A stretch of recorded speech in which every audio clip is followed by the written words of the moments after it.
Hey everybody, welcome to Open the Gates. I'm your host, Matt Burke, and tonight we're going to be having on Darkgift Comics.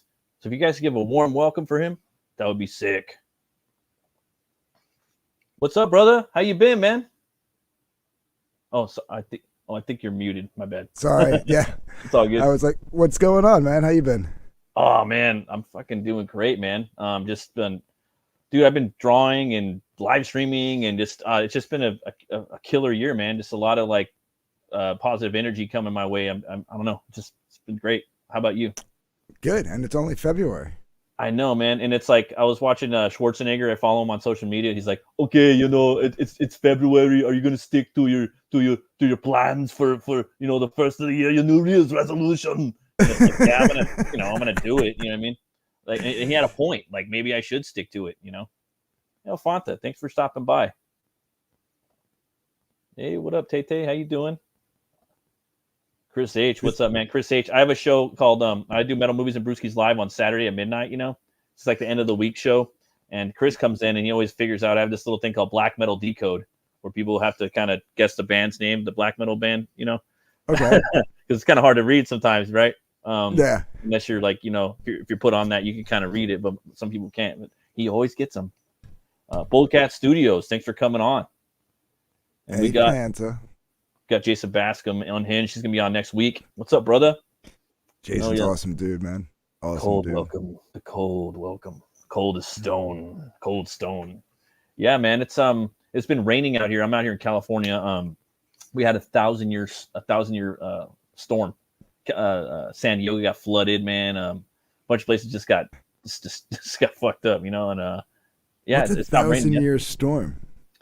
I don't know, man. Like, my wife was telling me that it was like man-made, made me think of that movie, The Avengers, not the Marvel one, but the one with Sean Connery and Ray Fiennes, the one from based on the TV show where he's making the weather and all that shit.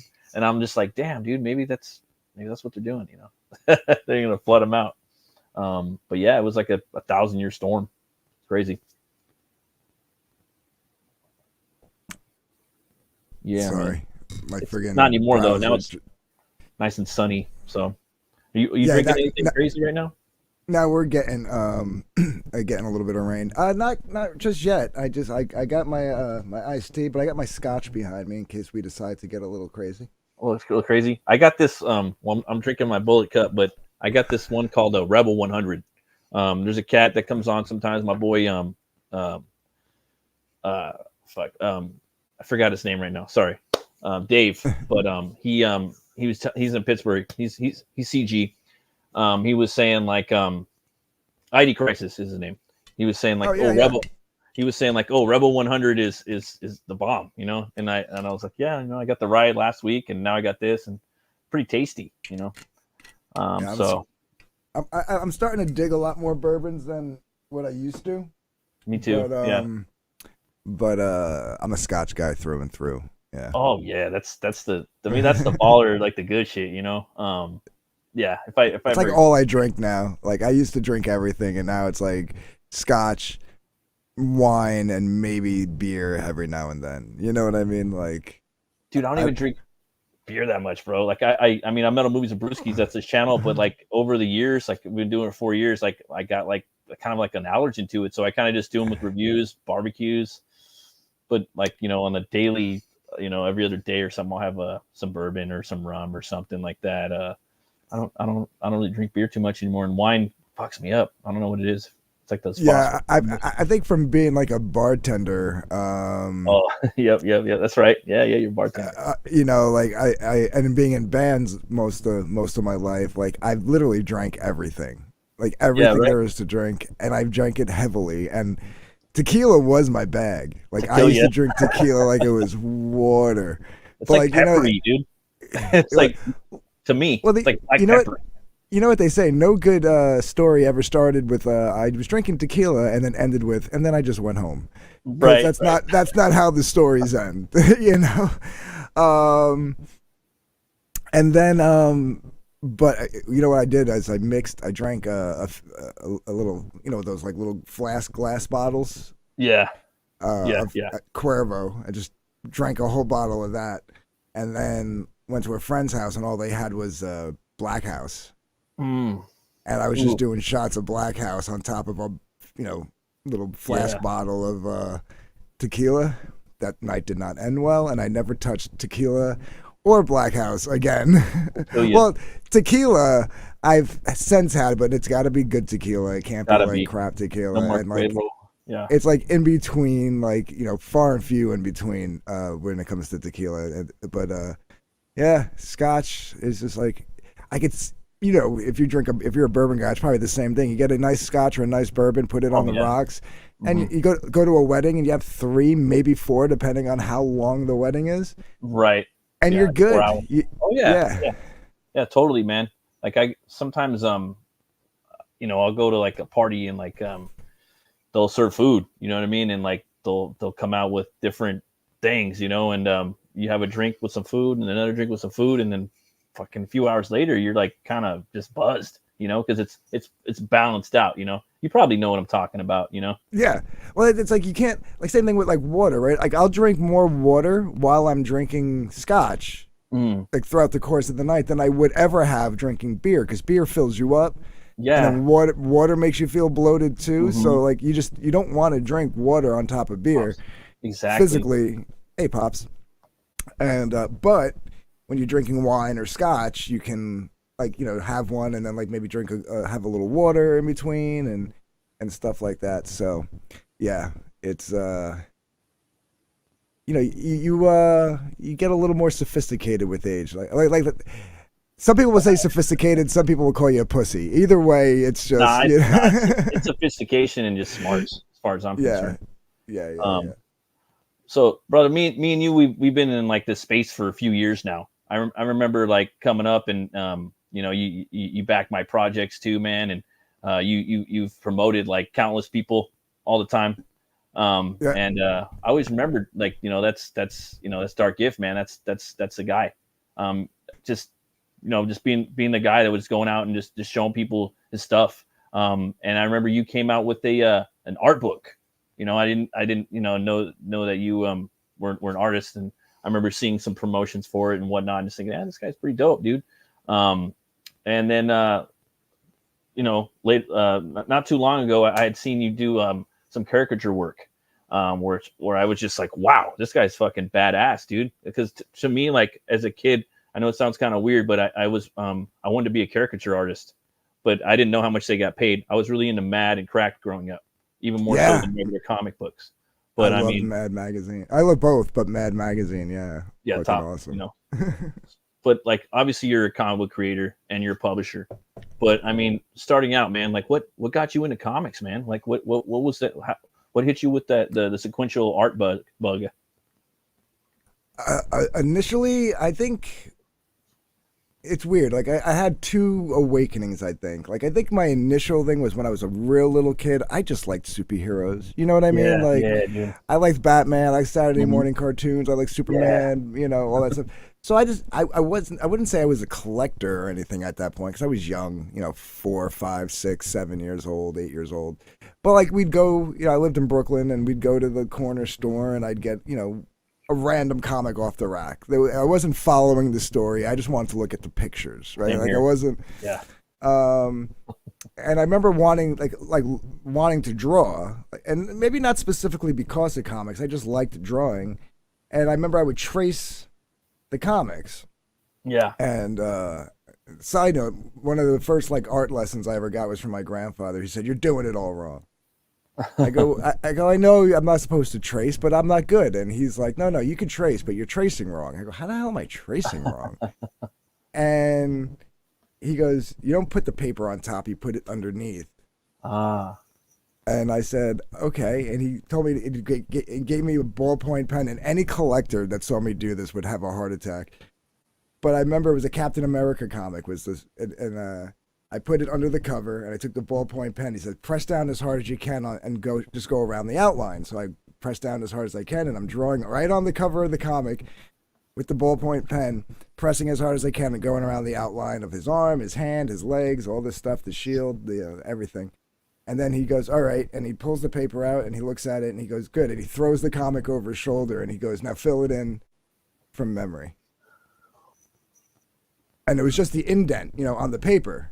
Wow. that was underneath. So I had to Yes. go in and fill in the outline again, and then do everything from memory. And that's kind of how I like got into that. And then I guess I moved out to Jersey, and I hated it. I mean, I love it now, but at the time I hated it. Yeah. And I remember being on the school bus. I guess I was in the 6th grade, maybe. And there was this kid, I knew him. You know, we were friendly, but like not friends. And he was reading a comic book. I said, "What are you reading?" He goes, "It's called The X-Men." And I was like, he's like, "You ever read comics?" I was like, "Yeah, not in a few years. I've read a couple of comics over the years, and I love the artwork." And he goes, "Here," and he just gave it to me. I mean, he lent it to me, and I took it home and I read it, and I went back. I remember I got back on the bus and I gave it back to him, and I go, "Do you have the next one?" Mm-hmm. And with a smile on his face, he pulled the other one. Like I think it was X-Men 176, 177. Damn, that's deep. And I pulled. And I gave it back to him, and he puts it in his backpack, and he pulls the next issue out and hands it to me. He's and right, because he knew I was going to ask for it. And right from there, I just got hooked. And X-Men was my bag, and like we had a local comic book store that we could ride our bikes to from our house. We lived in the same neighborhood, so I'd bike down to his house. I'd meet up with him, and then from there, 5 minutes away, boom, we'd have to be at the local comic store and just. Sick. Just, picking up comics, and that's how I got into it. And then what really got me into it was called John's Comics and Stuff, and he was your typical fat, you know, the T-shirt with the belly sticking out, you know, typical, just, yeah. And he was like a lazy fucker. And, yeah, I've had a couple of those. Looking back, I'm sure he might have been on a list or two if like thinking of the way he looks, but But I mean, you know, everything was all good. I just say that because of the way he looked. He was a creepy looking dude, but he was funny and he was nice. And he was like, I remember we were joking around. We were like, "We want to work here," and he's like, "You guys are too young. You're like 13. You guys can't even get working papers." And we're like, "We'll work for free comics." And like it's like a light bulb went off in his head, and he was like, he's like, "All right, $6 an hour in store credit." That'd be $6. Years old. Yeah. The barber from Coming to America. That'd be $8. Right. But I mean, if you think about it, this was 1986, 87. Yeah. I was $6 an hour was like $2 more than what minimum wage was at the time. Yeah, dude, that was a gang of money, bro. Yeah, you totally. Know? And you go there. I would have done that back then. That would have been sick. Yeah, we go there like 5-6 hours a day after school. Sometimes longer on weekends, and yeah, at the end of the week, we just go and like, you know, new comic day come out and just go and start just grabbing shit off the shelf. Boom, boom, boom, boom, boom. And then by the time we had everything we wanted, next thing you know, we're dipping into like the back issue boxes and stuff. And then he sold the place, and then the new owners came in and they kept us on. And then at one point they even started paying us half cash, half credit. Oh, you know? Okay. Yeah, they gave us the option: keep all credit, keep all cash, or do half and half. And we were like, because we were getting old enough at that point, you know, to actually have a job. Supply right there. Yeah. That guy, his name was Chris, and he changed the name to MC Comics, and he was a biker dude. He's how I got into Guar. I heard Guar for the first time in that in that comic book shop. He was a metalhead, and he had the hottest biker girlfriend, like 80s, like total 80s rocker chick. And he would do conventions. Yeah. And he would take one of us to the convention, and the other one would have to stay and like basically run the shop while she just sat behind and collected the money, right? That's crazy, dude. And I always like wanted to be the one that stayed at the shop because she had the hugest rack, dude. And she'd always be reaching for something, and like a boob would pop out and stuff. And I'm like 15, 16 years old. Yeah, like it was awesome, dude. Some of the best, like that was, one of the best jobs I ever had in my life. Just it reminds me of like the Frog Brothers from like the Lost Boys, you know, like that was, but you were in that shop, you know, like, and then like you kind of grew into metal from comics. That's fucking crazy, right? Am I wrong? It really is. It really is true. Like I mean, growing up, we lived with it was me, my mom, my sister, and my grandparents. They listened to, Frank Sinatra, Dean Martin, so I have an appreciation for all that stuff. Yeah, absolutely. Me too. My mom was a Motown and disco freak and Elvis. Yeah, I love Motown. Elvis is dope too. No one in my house listened to rock. So my rock experience started with MTV and friends at school. So you got into early on. I got into like the Bon Jovis and the Poison, anything on MTV, Def Leppard, like the '80s hair metal stuff. Right? Yeah. And then comics got me a little deeper, right? Comics, all of a sudden, I'm hearing Guar, Metallica, Anthrax, Morbid Anatomy, and that was my band. No, Morbid Angel. Morbid my band was called Morbid Anatomy. Yo, what's up, Brian? What up, Anthony? Brian Christgau coming in. What's up, brother? And Obituary, dude. That guy Chris loved Obituary, and I was like, and then so like my metal got groomed from within a comic book store. Yeah, that's fucking dope, dude. That's weird. There is some crossover there. No, there totally is. Like the epicness of it. My metal.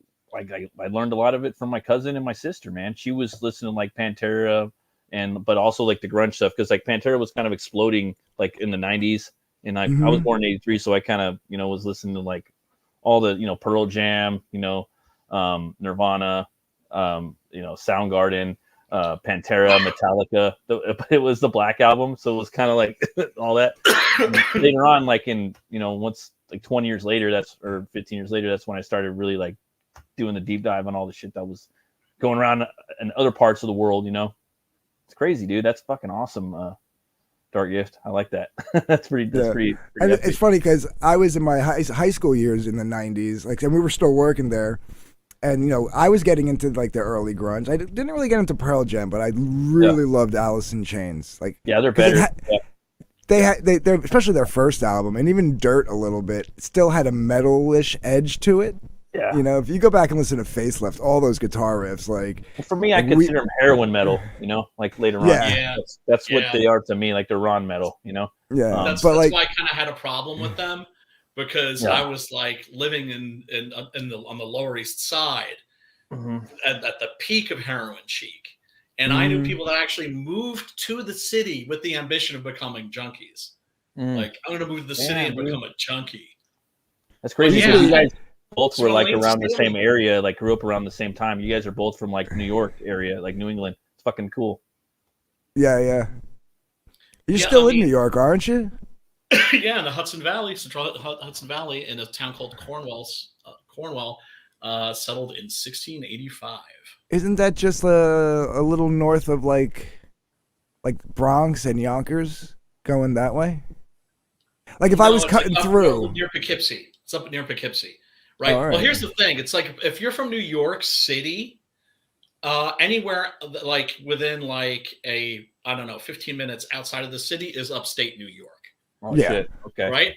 If you're actually from like the Hudson Valley region, like 50 minutes outside of the city, upstate of New York is Binghamton. Upstate New York is like Buffalo. Yeah, right. I don't want to move over there, man. But I'm trying to think. I feel like I've seen signs for that town because my ex-girlfriend had family that lived out that way. I'd go over the GW, cut around Henry Hudson Parkway, go over those like things, and then I went around the Bronx and then up north, following the Hudson River. And I forget how far it went. Maybe like another half hour north from there is where. I'm pretty much like an hour, 45 minutes maybe outside of New York You're City. Up there. Alamo Draft House. Yeah, a little bit. Yeah. But it's just like people are just still like, this is the Hudson Valley. This is still not upstate. I'm like, really? Kind of feels like upstate. I mean, I got my mug. Upstate chill. That's cool. Well, yeah, no, I mean, I was looking for a place where I could just catch my breath, put my life back together. And this place is quiet. It's cool too, because I'm on a main street, but like after like 8:00, it's like dead. And it's gonna, focus on writing comics. So yeah, gonna have my office set up soon. That's gonna be because you just recently moved up there, right? Yeah. Because after you got everything settled, I had to hotel surf for 2 months. That sucks. Yeah, it left a mark. I'd be lying if I said it didn't leave a mark, because it's just like, oh, everything's over. I'm out of fucking purgatory. And that's just like, no, you're just in a different rung. Like, it's a different rung of purgatory. You're in the lobby waiting for the exit doors to open up right now. It's like the worst part of purgatory. You can't even enjoy purgatory because you're in the friggin' lobby. Yup. Yeah. I'm getting a cat on Saturday finally, so that's when this will officially be home. There you go. Yeah. So I was wondering, Anthony, like, who are some of your like favorite artists, like inspirations?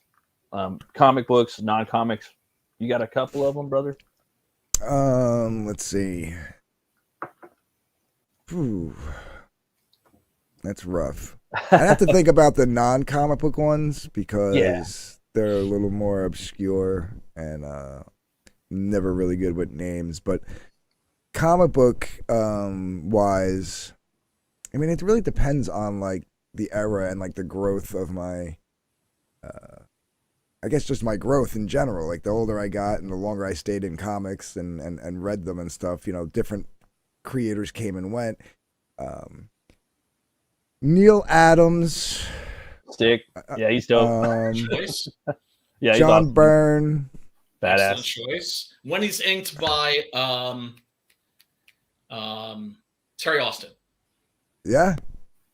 Who also in his own right is a pretty decent artist himself. Yes. My favorite it's funny, I mentioned Neil Adams. Yeah, but my favorite Batman artist actually is Norm Breyfogle. Oh, okay. I've heard of Fogle. Yeah. Nice choice. I think that's because that's when I like got real heavy into Batman, was like during his run on like, you know, during that like Detective Comics. Because I really picked up on Batman right at the introduction of Tim Drake. Okay, yeah. Right? During that was story. That like what was 80, that? 89 or something like that? Or 87 or something like that? It was, no, 87 I think was the death of Jason Todd. 86, 87, right? Or is that 85, 86? So it was like a year or so later. Dude, yeah. Like for me, like it was the Chuck Dixon, like the whole Knifeful. That's my favorite storyline. It's big. It's like that if you put them all together, but that's cool, man. Yeah, and then like, and then obviously following that, going into like the Chuck Dixon Robin series and stuff. But of course, once the 80s were coming to a close and like the 90s superstars were coming out of their rookie years, I mean, like McFarlane and Jim Lee and Mark Silvestri, it was just like, there was a dude in school, like 4th or 5th grade. He opened his backpack. He's like, check this out, zip. And he pulled out the Spawn comic. It's in like the thick ass, like hard, like plastic, you know. And I was like, okay. And like that kind of like got the thing turning, I think, at least in my brain. That's kind of how I remember it. It was a long time ago. It was showing it to you like it was contraband. And then I went and I bought the same exact thing and put it in the same exact shit. Like, I want one of those and one of those. Yeah. And I still got it in the garage. It's worth like $20. Like a trillion of them, but that's cool. That's cool, Anthony, man. Like, those three are. But I mean, Dale Keown.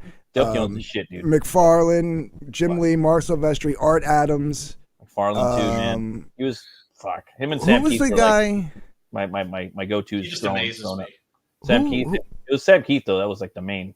It was all Sam Keith for me. Why can't I think of the guy who drew Excalibur? Davis. Alan Davis. What was his name? He drew the first like initial run of Excalibur. Oh fuck! Was his last name Davis? I remember buying that off the rack, man. Oh. Yeah, he was awesome. Yeah, somebody in the chat help us. Yeah, I think it was like Alan Davis. Thank you. I knew it was an A. Yeah. Thanks, Unhinged. Yeah, no, that was a dope run. You guys are sharp, man. You guys are sharp. So much sharper than me. That's cool, man. So those were like, that was like, and it was funny too because like the more those artists were coming out, like the more I was like just like absorbing like everything that they were all doing. Like it went from like having like 2 or 3 favorite artists to like now like 10, And I'm like, I was like a junkie, and it was funny because I was like right around the time where I was like actually getting into drugs. So it's kind of like fitting. Like I was like smoking weed, taking hits of acid, and drinking beer, and like now and then I'm sitting down reading comics, and I'm like, McFarlane is God, and then like, you know, his hands. Oh, his the comic books in the 70s were so crazy, especially the Marvel ones, because they were like, they knew that it wasn't little boys mostly that were reading the comics. It was like college age people. Yeah. So they're like, a lot of them were hippies. So, you know, I mean, you look at like the Jim Starlin, Captain America, and his whole cosmic universe. Surprise! He and his friends were like tripping balls on acid. Right. Dude, and like that whole era, like the whole, like, you know, like the head shop fucking like Corbin, like all the stuff Corbin was doing. You know what I mean? Like this. Oh my god. Oh, there's just so much like head stuff, and like, you know, oh man, I wish I could like just have a house filled with comic books, dude. I mean, and then during that time, you had like the indie. Big indie movement, man. The indie explosion. Yeah. Teenage Mutant Ninja Turtles. Yeah, Don Chin with radioactive hamsters. Dark Horse came out of nowhere. Like Hellboy and fucking first comics. Faust, Jack, Nexus, World, Badger, The Crow. You know, fucking dude. There's just so many. Like for me, like that's the shit I'm on right now. I'm trying to go and like get as much as that's the 90s and 80s stuff, but yeah, man, that's cool, man. So that was an exciting time. That was so exciting. I was in high school at the time, and I just remember just being like I want to be part of this, and that's why I always felt what we have could eventually maybe be like that. Yeah, no, I feel like what we have right now, dude. Like, I mean, we just got to keep like, I don't know, dude, like doing what we're doing now, and you know, kind of like inspiring each other and kind of checking each other a bit, you know. Constructively and inspiringly, or I don't know if that's a word, but yeah, dude, it is. It's dope. You just said it. Yeah, dude. We were talking about metal a minute ago, Anthony. Like, who's your favorite metal band, dude? You got one? And if not one, do you got three? Oh, my favorite metal band. Ooh, just carefully. Tough. Just carefully. There's a bunch of people ready to judge you. I mean, like what? Like where are we like drawing the line at metal here? Poison? No. We don't discourage here metal. I don't consider. I mean, even though it's called hair metal, I don't consider that. Metal. I don't consider it's it fucking metal. Glam or hair. Yeah. I mean, however, you know. Yeah. Yeah, it's glam rock. I enjoy it. I enjoy my 80s hair metal, but like Dude, I remember there was a punk band that like I listened to in high school, and like the dude, you know, we used to go to like there were shows like there was this church called Rosewood Church. It's still there now, but bands would always play there all the time, and the church would let just bands play. They didn't have to be Christian or nothing. And that's so cool. One of the dude, like there was a lot of punk, dude, a lot of gutter punk. They called it from Long Beach. I can't choose. I want to say Pantera. I want to say Pantera, but then I want to be like, oh yeah, Pantera, but no Typo Negative. Well, no Sepultura. Well, no Anthrax. You know what I mean? Like I'm like going through like my choose one, just like your top 5. My top 5. All right. Yeah. Well, the ones That's easy. Yeah. All right. Pantera, Gwar. The Typo's in there. I'm sorry. You might not consider them metal, but I do. They're metal. Metal. Pantera, Gwar, Typo. They're a lot. There are a lot of different subgenres. They're a little doomy too, dude. Yeah. Goth metal. Doomy, gothy. Maybe early Sepultura up until Roots. After Roots, no. They've had a couple bangers, random. I haven't bought any of their shit, but I've heard of a couple random bangers like throughout the years. Like, okay. And then there was this black metal band from the late '80s, early '90s called Moonspell. Oh, I've heard of Moonspell. Dude, total Moonspell stan right here. Yeah, I fucking love Moonspell. First time I heard Moonspell was 1994 in Philly when I went to art school. This guy showed me Moonspell, and I was like, oh. You say Creed, bro. Can you take me higher? Look at me, I'm Jesus. Creed. I seen a video on TikTok or something where they like reunited like a week ago. Oh, I Hey, what's up, guys? I'm back. heard. Yeah, man. You say Creed, bro. Can you take? I heard. Yeah. I mean, good on them, you know. To me, they're kind of like with Nickelback. They're kind of like stripper metal, you know. Stripper metal. Well, here's the thing. I feel bad for what's his name, Miles Kennedy, right? Because this guy keeps getting bounced around like a yo-yo. Was that the singer? Right. Well, no, because Creed was, the singer was Scott Stapp. But then they kicked him out, and they started Alter Bridge with Miles Kennedy. Alter Bridge, that's what it was. I was just thinking of that right now. Alter Bridge. There's a band that's like Alter Bridge, like called Alter Bridge. That sounds kind of, you know. Yeah. Then the band Alter Bridge wanted to take a break just in time for Miles to go tour with Slash. And then he starts a band with Slash called Slash with featuring Miles Kennedy and the Conspirators. And they make an album. And then all of a sudden, we get in 2016 the Not in This Lifetime Guns N' Roses reunion tour, and Miles Kennedy's out the door, right? Yeah, right. Because where's Slash gonna go? He's gonna go make a ton of money, fucking playing with Guns N' Roses again. Oh yeah, and for sure, dude. He goes back to Alter Bridge. I think they maybe made an album, and now boom, Creed's reuniting, and it's like poor Miles Kennedy can't catch a break. You know what I mean? Well, it's like when you become like, if you're a part of something that's so iconic, it's like at the time you got to take a break from it, right? But it's like at a certain point, you're like, dude, I gotta, it's just fucking me. It's like ordained. It's like I gotta go back to that. You know what I mean? Like I would do that. If Danzig had done a Misfits reunion, like way earlier, like if he'd done it maybe after like the fourth or fifth, after the fifth, I would say, a Danzig record, that would have been freaking incredible. But of course, he's one of the great disappointments. It's interesting that that Anthony, you have Moonspell and Typo Negative on the same list, right? Because to me, it's like they both started out as kind of goofy, right? Not I mean, intentionally in many ways, right? Right. Embracing the goofy side of metal.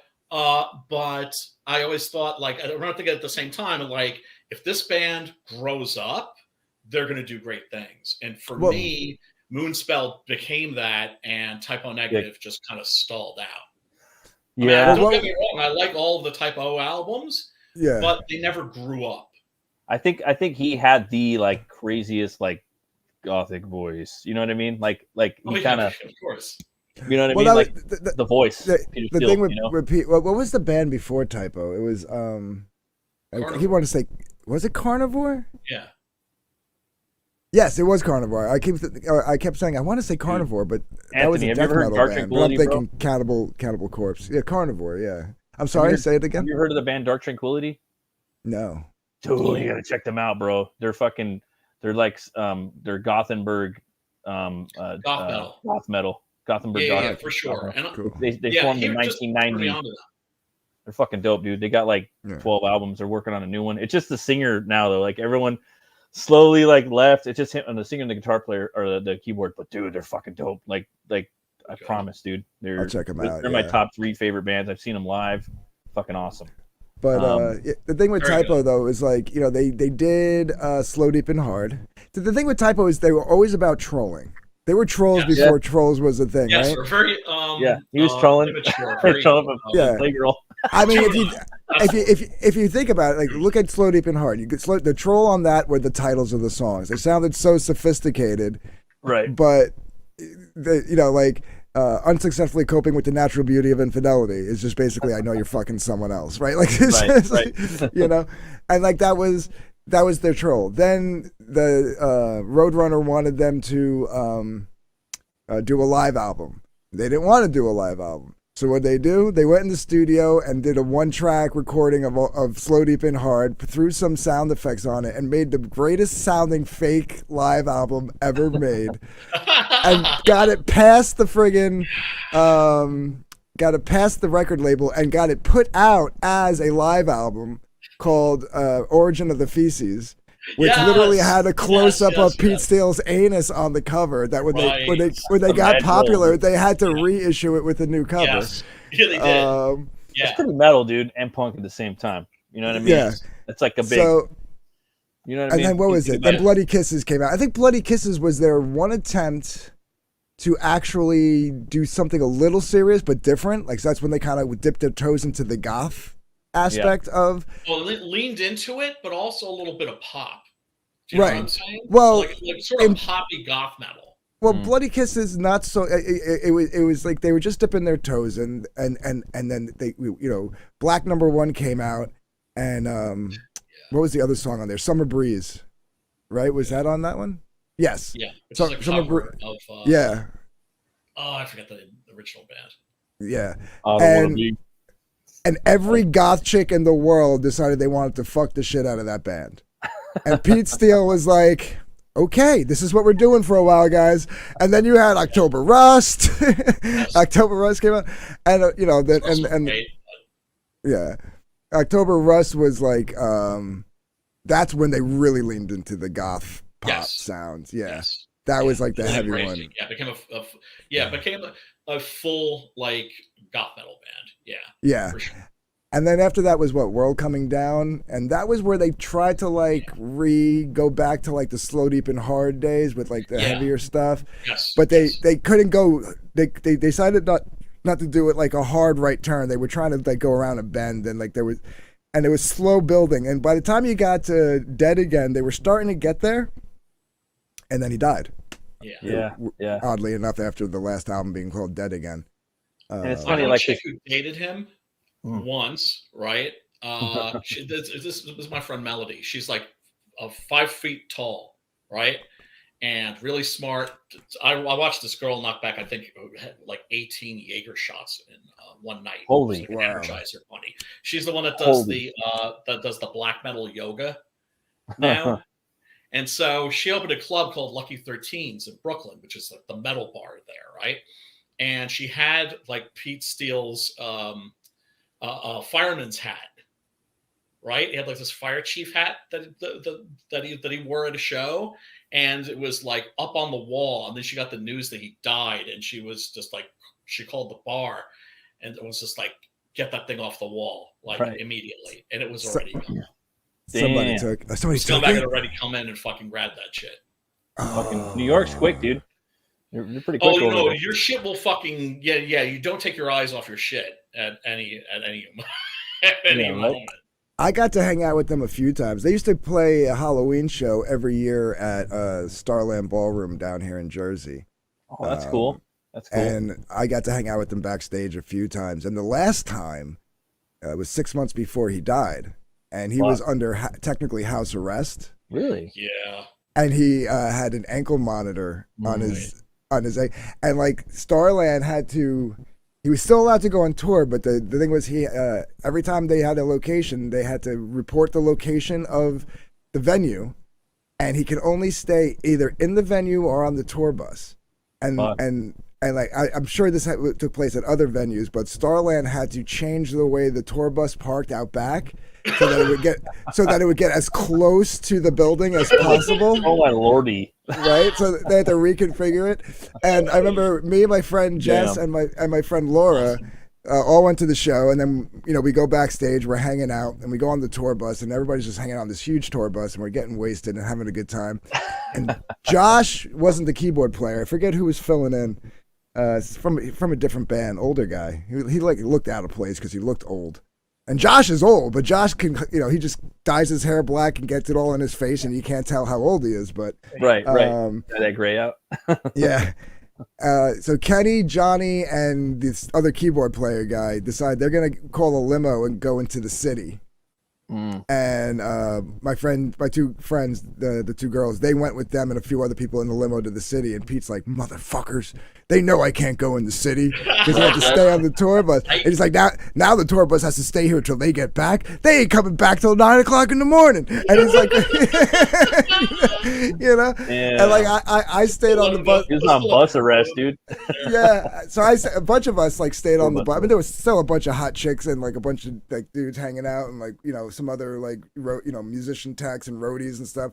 And we still partied. We partied till like they got back probably around 6:30 in the morning, 7 in the morning from the city. Because I called Jess. I was like, Jess, listen, I'm getting wasted here.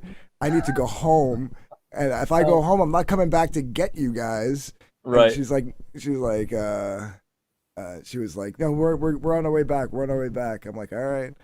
And but it was a grand time, dude. It was a great time. he was back there like a god, like just like this big massive dude sitting on a chair, like this small chair on a tour bus with like two chicks next to him. And I'm getting head in like the other room, you know, and like it was a fun time, man. Hanging out with those guys was cool. And then 6 months later, he was gone, man. It was crazy. That's fucking crazy, dude. I never hung out with them, but I met them at the 2008 Celtic Frost reunion, right? Because I think they wanted to ask Celtic Frost to open for them. But of course, they were fans too, because Celtic Frost was, first of all, the shit. Yeah. And they had been gone for so freaking long. I mean, there was even a song by Stormtroopers of Death, Whatever Happened to Celtic Frost, right? And so they were back, and the show was fucking amazing. It was great too, because it was like in a little tiny venue in BB King's, right? But it wasn't even the main room. It was like down in the basement. But that meant like they were right there. Yeah, and I was like walking. I'd gotten a beer for myself. We'd found a booth actually, me and my girlfriend, and so I got us some drinks, and I was, I had my beer. She had her a tequila sunrise. I mean, and I suddenly noticed them, and I was just like, ooh, and they turned around and looked at me and laughed, right? Because that's like a thing that Tanji Warrior, the singer, does in Celtic Frost. Ooh, right? And so I was like, "Hey, you guys psyched for like the for this reunion?" Like, "Yeah, man," and blah blah blah blah blah blah blah. And so we were talking back and forth, and they were just like real salt of the earth types. That's cool. How they came off to me. And then I was like, I was cool too, because I knew not to outwear my welcome, and I was like, well, I gotta get these drinks to my girl, like. I forgot what I said to them, but it was something like, ooh. Yeah, no, they were pleasant fellows. Pleasant. Yeah, good guys. Yeah, and it's a shame that Peter Steele died so young, but he was a giant, wasn't it? Didn't he actually have giantism? I don't know about that, but no, I mean, he was a huge alcoholic. I think he dabbled with some drugs. I think cocaine was a big one. And his heart, his size and his habits and his lifestyle, just took its toll on his heart. Yeah. Hard living. Yeah, but that's the thing. It's like, but also if you're the singer, like singers are usually the most miserable people in the band because they can't go out and party all night because they actually have to take care of their voices. Yeah. If you're out all night, yapping and and sucking in secondhand cigarette smoke, you're gonna fuck up your voice. But I guess that didn't stop him from partying, did it? No, not at all. And then I don't know, we were talking earlier too a little bit about early in the stream about like some of the stuff that you're putting together, man. I actually have your website up right here, man. I was wondering if we could talk about it a little bit. You got a lot of cool books up there, dude. Yeah, absolutely, man. Yeah. Oh, okay, cool. I'm just gonna play the elevator music. No, I'm just playing. Oh shit. Dun, dun, dun, dun. All right. That was Jim. I don't want to say the full word. I might get canceled. Yeeted by YouTube's increasing heavy duty restrictions on. Dude, I can't even talk on here, bro. I can't even communicate. Well, it's just funny when we have to use this baby talk and coded language, grape, for instance, right? And then you find yourself using that outside in the real world, and people look at you like you're an idiot. What are you doing? Like, what are you talking about? Graping? Like, is that making wine? What are you making wine? What are you talking about? Yeah. So you got a bunch of cool stuff up on your website, man. You got Lightbringer 2. That's one book coming out. Yeah, these are all active books. That are still available to get at the moment, like at least back or buy in some way or another on the homepage. Yeah. What's like a quick synopsis of Lightbringer, just real quick? If you don't know the lore of Lightbringer was originally a webcomic created by a gentleman named Linkara, who was a comic book critic over on Channel Awesome in the early days of YouTube. And he was so rough with his criticisms that when he made his own and it was literally drawn on MS Paint and looked like a 5-year-old did it, got heavily panned and criticized and basically lambasted for Lightbringer. And it was basically a Green Lantern Spider-Man ripoff is basically what it was. Yeah. and a very tropey, weird subject matter, like a chick on a leash with this biker gang, punk gang thing. I don't know. It was weird. So anyway, in 2013, he decides, I don't want nothing to do with Lightbringer no more.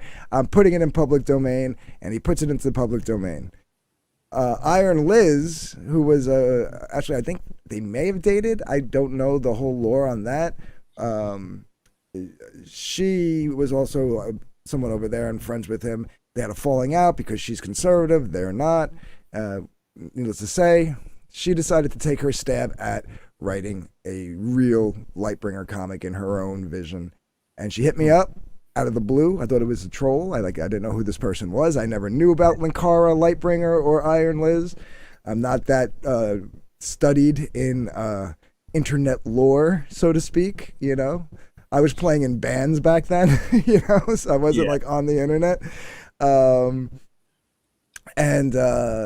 it turned out she was serious, and we put out Lightbringer 1, and in her version, it's a street level guy in a Midwestern town that's basically been decimated by corrupt corporatism. Okay. And there's one mega store that's basically bought out all the mom and pop shops. How about that? Basically, either Walmart. ran them out of business. Law. Yeah, it's basically a Walmart stand, and it's called Valkyrie Mart. You know, and he's the last holdout. He's got money. He's inherited his family's furniture store, and he won't sell.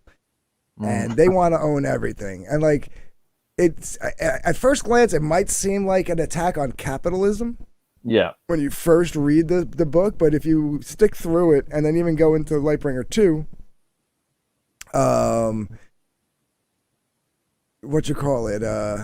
you'll see it's more about corporate greed and the destruction of true capitalism. Squashing the little man, I know it's supposed to be like an every man for himself type of game capitalism, but there's ethics to it, and of course there's a supernatural element. There's a reason why they're doing it, and specifically in this town at the moment, they've gone from town to town and done this in other towns, and there's more evil to the game, so that's why you got to stick with it and see what it's really about. And it's about this guy Carter who stands up to this. They basically have people like actually taking people out. Like they try to kill him. He gets resurrected with the Lightbringer powers. So we don't know technically, is he an angel? Is he not? He looks like an angel, but he's still human. He's only an angel when he like powers up. He's got his little walking stick that turns into his staff. And Lightbringer 2 literally picks up right after Lightbringer 1.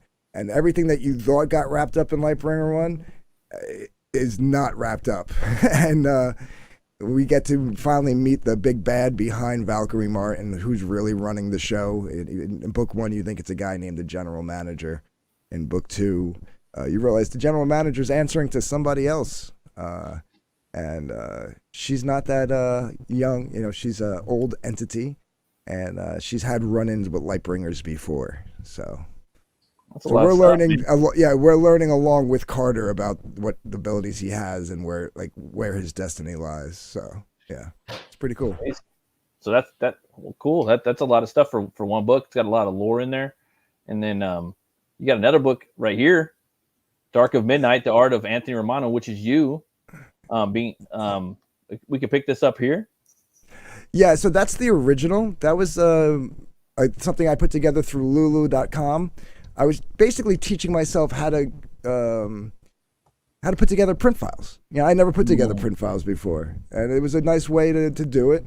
Go to a print on demand store and learn, the ins and outs of putting together print files. And I said I was going to discontinue it in July. I still haven't taken it down yet, so technically it is still up. But I have the remastered version over on Fund My Comic. If you scroll down, you'll see that. Oh, okay, cool. Oh, okay, right there. Yeah. That's so badass. Hardcover, huh?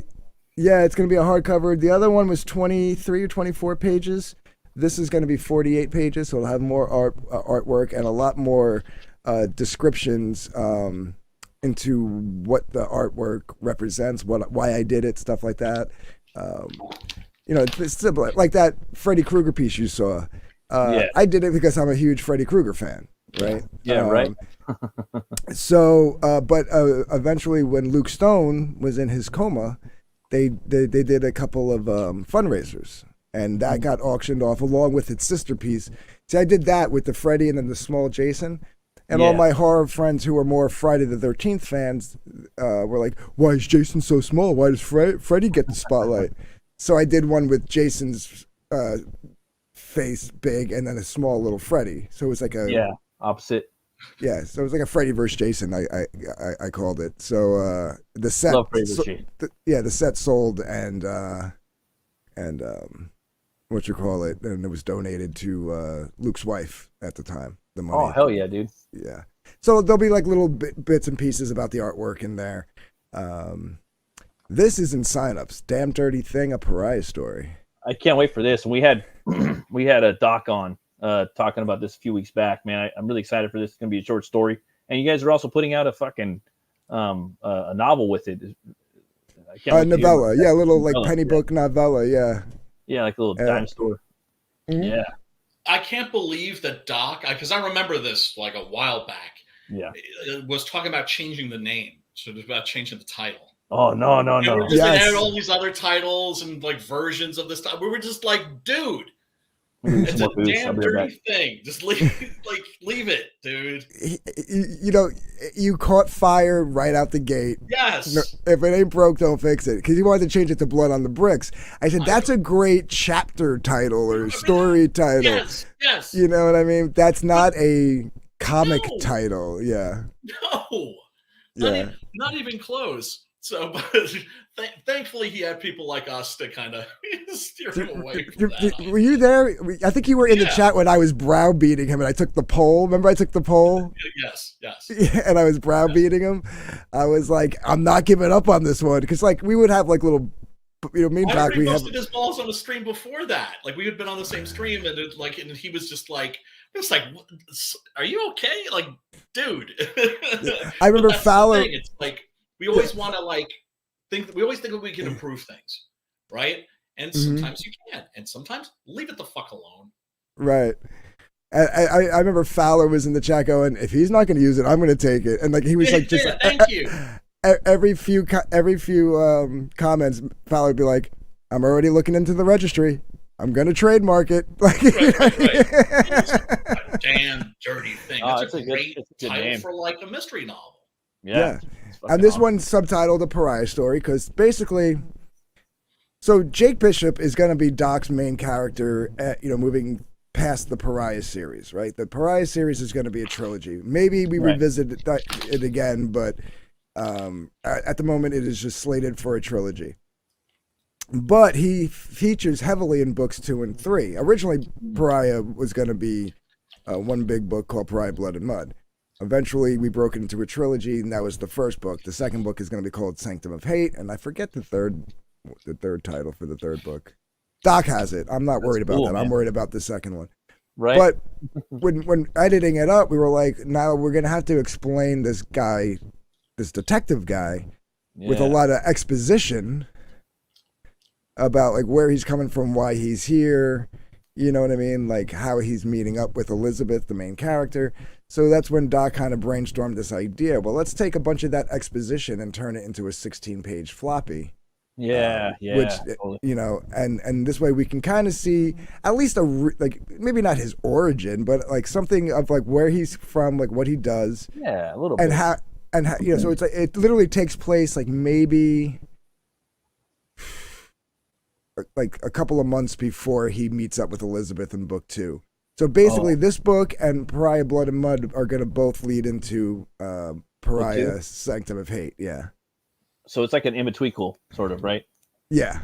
And it's got a little spin, like a little noir spin to it. Right? A little slight one, right?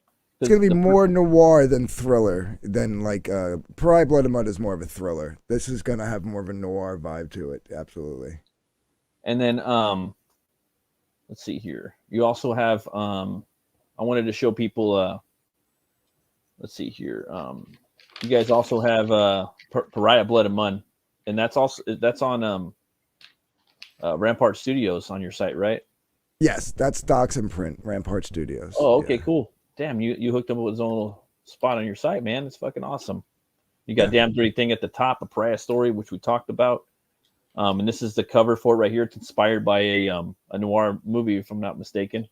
Yeah, 1947, Born to Kill. It was a noir movie. Yeah, I like that, man. And then you got Blood and Mud right here. Yeah, I got to get that. So I can back this on the side if I want to get it tonight. I can go on there and just get it. So yeah, you can go on here tonight. If you go to the store, you can get either cover B or cover C, which is the Jim O'Reilly cover or the Luke Stone cover. Nice. Okay. That's cool. And you'll pay a couple of dollars more than what it was on the campaign. Now we're doing the Doc's cover A on Pariah on a Damn Dirty Thing as a second chance. Okay, cool. That's going to be at the original price point. Okay. So if you back it on the campaign when it launches, you'll have to wait for it, but you'll get it at the original price. Yeah. Because I haven't gotten this one yet, and I want to get the new one.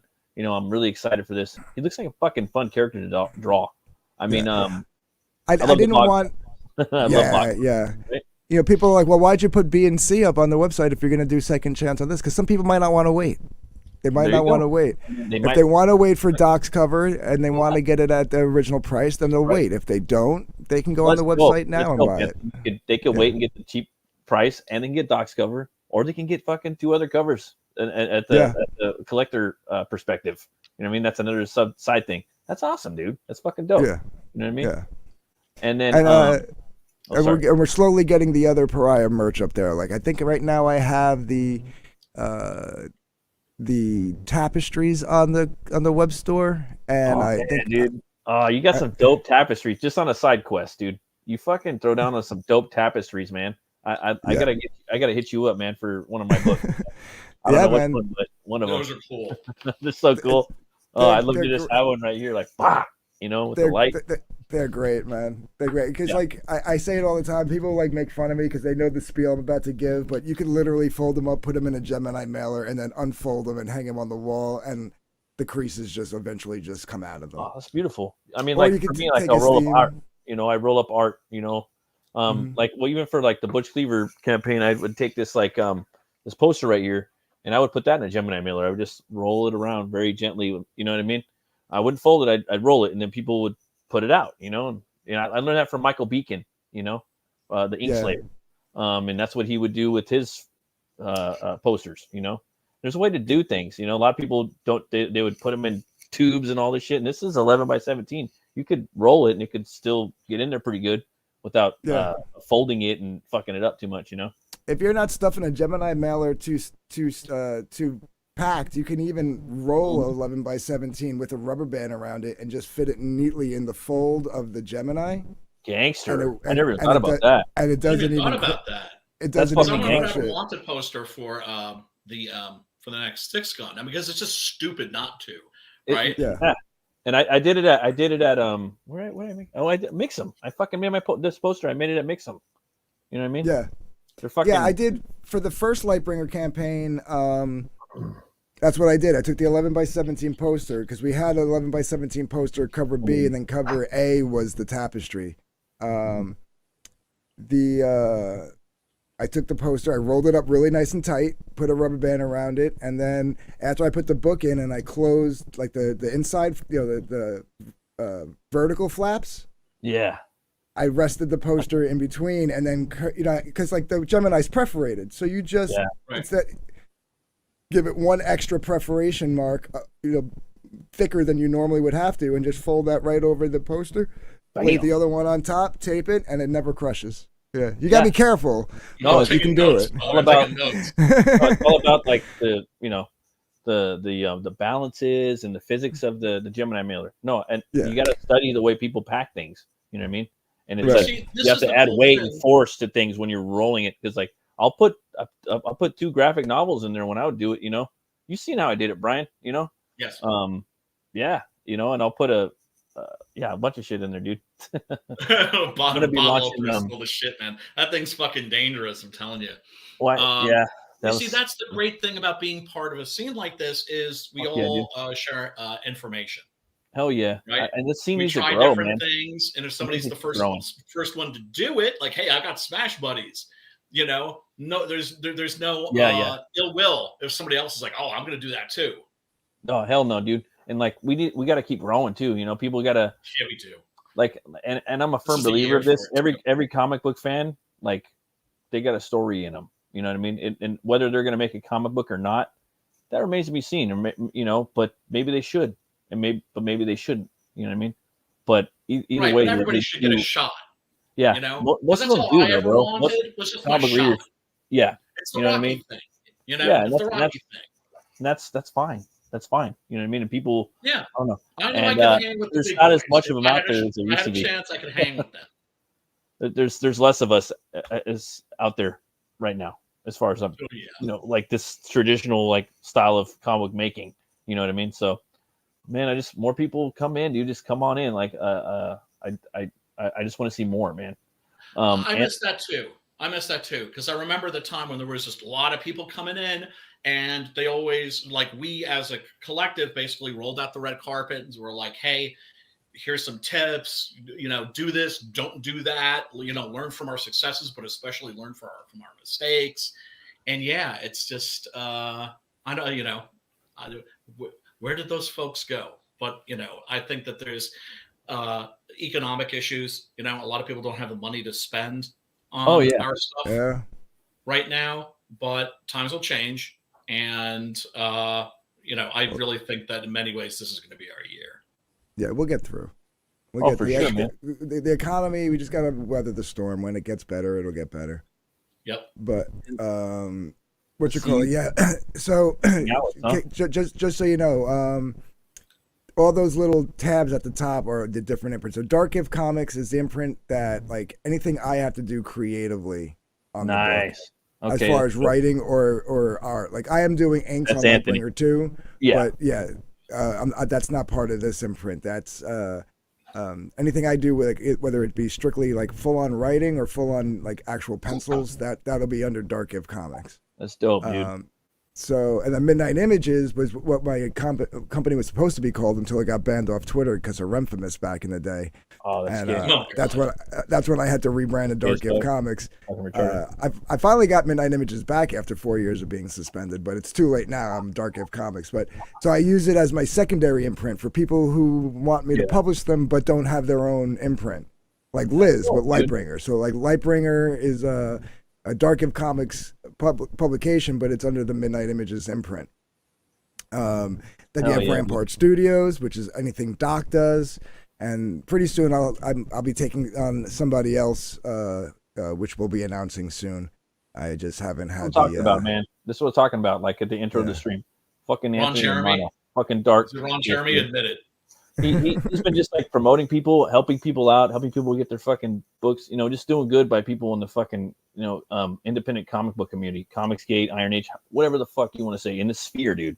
He's been fucking helping people out for years. Yep. I've been here. I think we have you know, and it's just, dude, it's fucking awesome, dude. There's not that many people out there like Anthony. There's not. There's very few. You know, he's a very selfless individual. You know, everyone's like, Darkgift. Yeah, you go suck a fucking, you know what? CK. Darkgift, because it's helping people out. It's fucking Anthony, dude. Yes, and people need to fucking know what's up, dude. He's been helping people out, and he's very selfless. You guys need to come and check this out, man. I appreciate that, man. I'll take a it's just facts, bro. It's simple facts with receipts. Yep. You actually have another. Hunting Alice, this book's coming out. You're working on it right now. Peter Gilmore has a new cover up for it. Looks fucking sick. Oh, nice. I don't have it right here. Gilmore, man. Oh, I'll pull it up. I like, dude. I want to watch your trailer, bro. Though for your fucking for your art book. I'm gonna play it real quick, dude. Is that cool? Yeah. Real quick, fellas. I gotta bounce. I'm sorry. All right, brother. See you later, Brian. Right. Take it easy, Brian. Care, man. Good seeing you, Anthony. Yeah, Brian. I'm gonna pull up Peter's cover, so keep an eye. Okay. Yeah. Right, I'll watch. Peace.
That's dope, dude.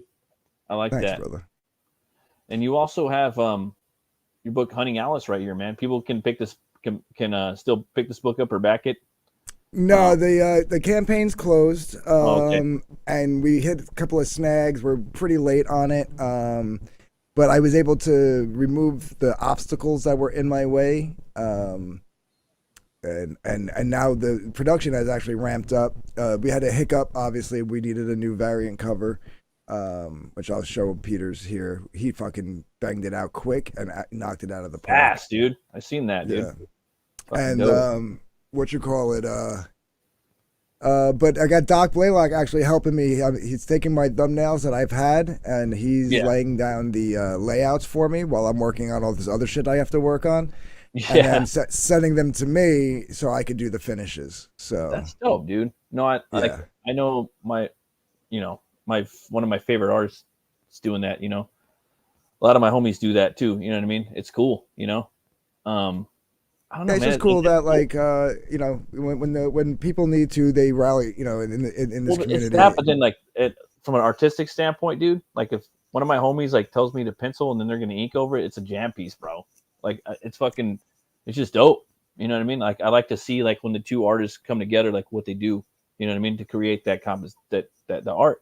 You know what I mean? Yeah, it's nice because he's doing it very loose because he's not too familiar with all the designs, but he just has a basic idea. And then when I come in and if I want to change a position or something, I'll change the position, and he leaves the faces blank so I can do the faces because I know what they look like. And yeah, he's just basically doing some basic layouts for me. And like I said, in this, when people need it, it's awesome to see how everybody rallies around each other. I'm still getting offers for help with the artwork that I've had to replace. We all know you're a good dude, and you've been helping people out a long time. You know what I mean? It is what it is. You know. Yeah. So and it's and if you need help from me, let me know. You know what I mean? I appreciate that, man. I'll help you out no matter what. You want to pull up Pete's cover? I got it pulled up in the back. You got it in the private. All right. I'm sharing my screen. I'm sorry. There we go. Ooh, dude. Fuck. Yeah, he did a good job on this. Man, I mean, he's the CG king of horror, but I mean, he's so much more, bro. I mean, for me, I'm a black and white, fanatic. But dude, just the stuff with color, man, it just sings. Yeah, and then for the blacklight tapestry, I just did turn on the tweaks, and that'll be the you gotta pump up the saturation and throw a glow filter on it so that when you send it to the guys who do the blacklight stuff, it stands out. So that's what it'll look like as a tapestry. That's dope, dude. It's and Days Confused and shit. and that'll be the actual.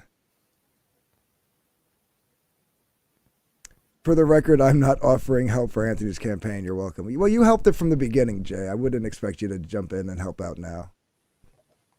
Jason's solid, dude. Jason helped my campaign out, my first campaign. I didn't even know the guy, and he helped me out. He's another one of the guys, Yeah, he's Jason's cool. Guy like Anthony, He likes to take jabs because he actually there's an ash can that comes with Hunting Alice called Roulette. That's who the character is with the swords. This is actually a team up cover between the two different characters. Two different characters, two different stories. So this is Agent Verily Wingate, aka Alice. She's the FBI agent here, and then this is Roulette, the one in the leather with the swords. Jason did. Jason, one of my favorites, man. He's in my top 10 of all time now. Jason he really is. Did. I love Gilmore's art. Same thing with Jason. Did this print just as fan art, and actually it was black and white. I colored it, and you get that full. There we go. Yeah. So this is a print that you get, and yeah. Hey, I ain't gonna lie, dude. You and Jason should do a comic together, when you get a chance, because dude, man. Yeah, this actually became the cover for the Roulette ash can. Only it's not going to be in color because the comic itself is going to be old school Frank Miller. That's what I'm saying, dude. It's going to be. You guys really spot red. It'll be spot complement red. each other really good, dude. like, I don't know, man. You guys should do a book together. Like, okay. So him and Ink Spots, you know, they oh wow. You got the book down right there. Yeah, Plagal did a version too, yeah. You colored that one too, or what? Yeah. They were just doing fan art and they came out so good. Like I was like, can I use them? And they're like, yeah, use them. I was like, all right, cool. That's why I say Jason helped out on the campaign because, you know, he was just like, yeah, dude, it's yours. Do whatever you want with it. I was like, all right, it's gonna be the cover for the Ashcan. That's so cool, man. There was actually too, like, one more thing I wanted to share, man. You on your Twitter, there's another project you're working on that's looming on in the distance. That's yours. Broken? Yes. Broken. Is there anything on your website that we could show with that? If you go to let me close that out. Hold on a sec. If you go to Coming Soon, I think it's it might be Coming Soon. Very nice. There's some promo art. Go to the top. Here we go. Yeah, there it is. Coming Soon. You'll see. It's just some promo stuff. I didn't put anything like high res or anything on there just yet. Oh no, that's what I like the most. A supernatural graphic novel written and drawn by Anthony Romano, coming 2023. Broken. Is this your art right here, Anthony? Yeah. Dude, I love it, bro. Very like I hate to say it, but very like 90s, you know? Yeah. And that's the stuff that I'm really into. Man, I love this, man. Can you give us a little like anything about this? Anything at all? It's kind of evolved over the years. I mean, it's something I've been like wanting to do forever. I know what it's about, but I want you to, I'm excited as fuck about it. But I mean, I want you to tell the audience. I finally like figured out what I want to do with it and accomplish with it on top of just making the story and crafting the story. So it takes place. It's a horror, it's your typical werewolves, vampires, witches, all that kind of stuff. And it takes place not too far in the future. It's going to be like maybe 30 years in the future at max, right? But in this realm, we all see typically in every horror book and horror movie, the creepy crawlies are, a secret. Like the general public thinks they're like myth or legend and vampires aren't real, but then it's like the main character is the one that stumbles onto the vampire and has to save the world unbeknownst to the rest of the world, right? 100%. Well, in this, the monsters kind of, they not only were like over the centuries attacking humans, but they also had their own beefs, right? That we all know about, vampires versus lichens and all that stuff, right? Yeah. So in this, they call a truce. Oh, right? Okay. Like you don't really see this part. I mean, we might show. I might show it later on or something. But like, explainer, what leads to where the book is in this future is at some point they call a truce and they literally just go ham on like the human population. And like now at this point, monsters are known. Everybody knows that they exist. And only a few cities around the world have survived and they've walled themselves up. So like here in the States, you're going to have like New York, you're going to have like Chicago, LA, few, like maybe 5 or 6 cities that have walled themselves up, and everything else in the United States, the continental United States is just a wasteland of like monsters. If you wind up outside the city walls, you're fucked. Dude. Right. And turns out that there's this chick, the witch, she's the main character, and the vampire in the left corner there, he's kind of like, he's not a good guy, but he's not a bad guy. He's just kind of indifferent. He's just like, whatever. Yeah. And he's just like, I'm along for the ride. This interests me. Let me see how this plays out. And he could turn any minute. You know what I mean? Like he could just be like, this is getting too much for me. I'm out. But like she kind of teams up with him. I'm not going to get into why, but they wind up outside the city walls. Okay. Okay. Dope. Like that. And they're navigating, because she's technically human, even though she's a witch. Yeah. Right. And she just stumbled onto her witch powers. She's like, she's like 18, 19 years old, just fresh, like college student, freshman in college, Yeah, learning all this stuff. Right. And there's like different werewolf clans, like, because there's different werewolf breeds, just like dogs. Yeah, different hierarchies of just straight up werewolves. Yeah, so like you have the ones that are your typical bipeds that you see in horror movies. You have other ones that kind of like look like maybe like a Doberman pinscher. You have the quads. Pugs. Yeah, you have pug versions. Yeah, no, seriously, yeah, I have it all. And that guy there is an elder, and the elders can actually stop midway through transformation, which they have still full werewolf power, but they're in total human control. Fucking Annie, dude. Right. I'm sorry, bro. Like, this is like one of my like top like anticipated books, coming out. You know what I mean? Like, I've been wanting to make this book for years. I mean, it's changed. Like, this is the fucking Darkgift, bro. Like, this is the book. You know what I mean? Like, this is you, bro. Like, beyond anything. I'm sorry, but it is. You want to hear why? I got to change the date on that. You know why it didn't? No, I know. Other than the hunting Alice thing, but the one reason that I haven't put it together just yet. So I was going through. Hey, what's up, J Dollar? I was going through a box and I found all my old character designs from when I was like a teenager, and they're horrible. Don't get me wrong, they're horrible, but there's some cool ideas, right? Yeah, dude, I get the same thing. No, but sometimes those dude, it's just those ideas are just straight balls, bro. You know what I mean? Right. And balls is like what puts it down on the page, and like it is what it is, man. Like, I had my superhero characters, and then I had my like the side group that like back then in my grand universe, they were like the supernatural. Like remember how like Marvel tried to like separate the supernatural from the heroes with like the Midnight Suns, with like Ghost Marvel Rider Knight. and stuff. Yeah. And so that was kind of like my idea. Same thing. These were the guys that were gonna fight, and they were called the Dark Riders, right? Riders. Okay. That's cool. That was the name of the team.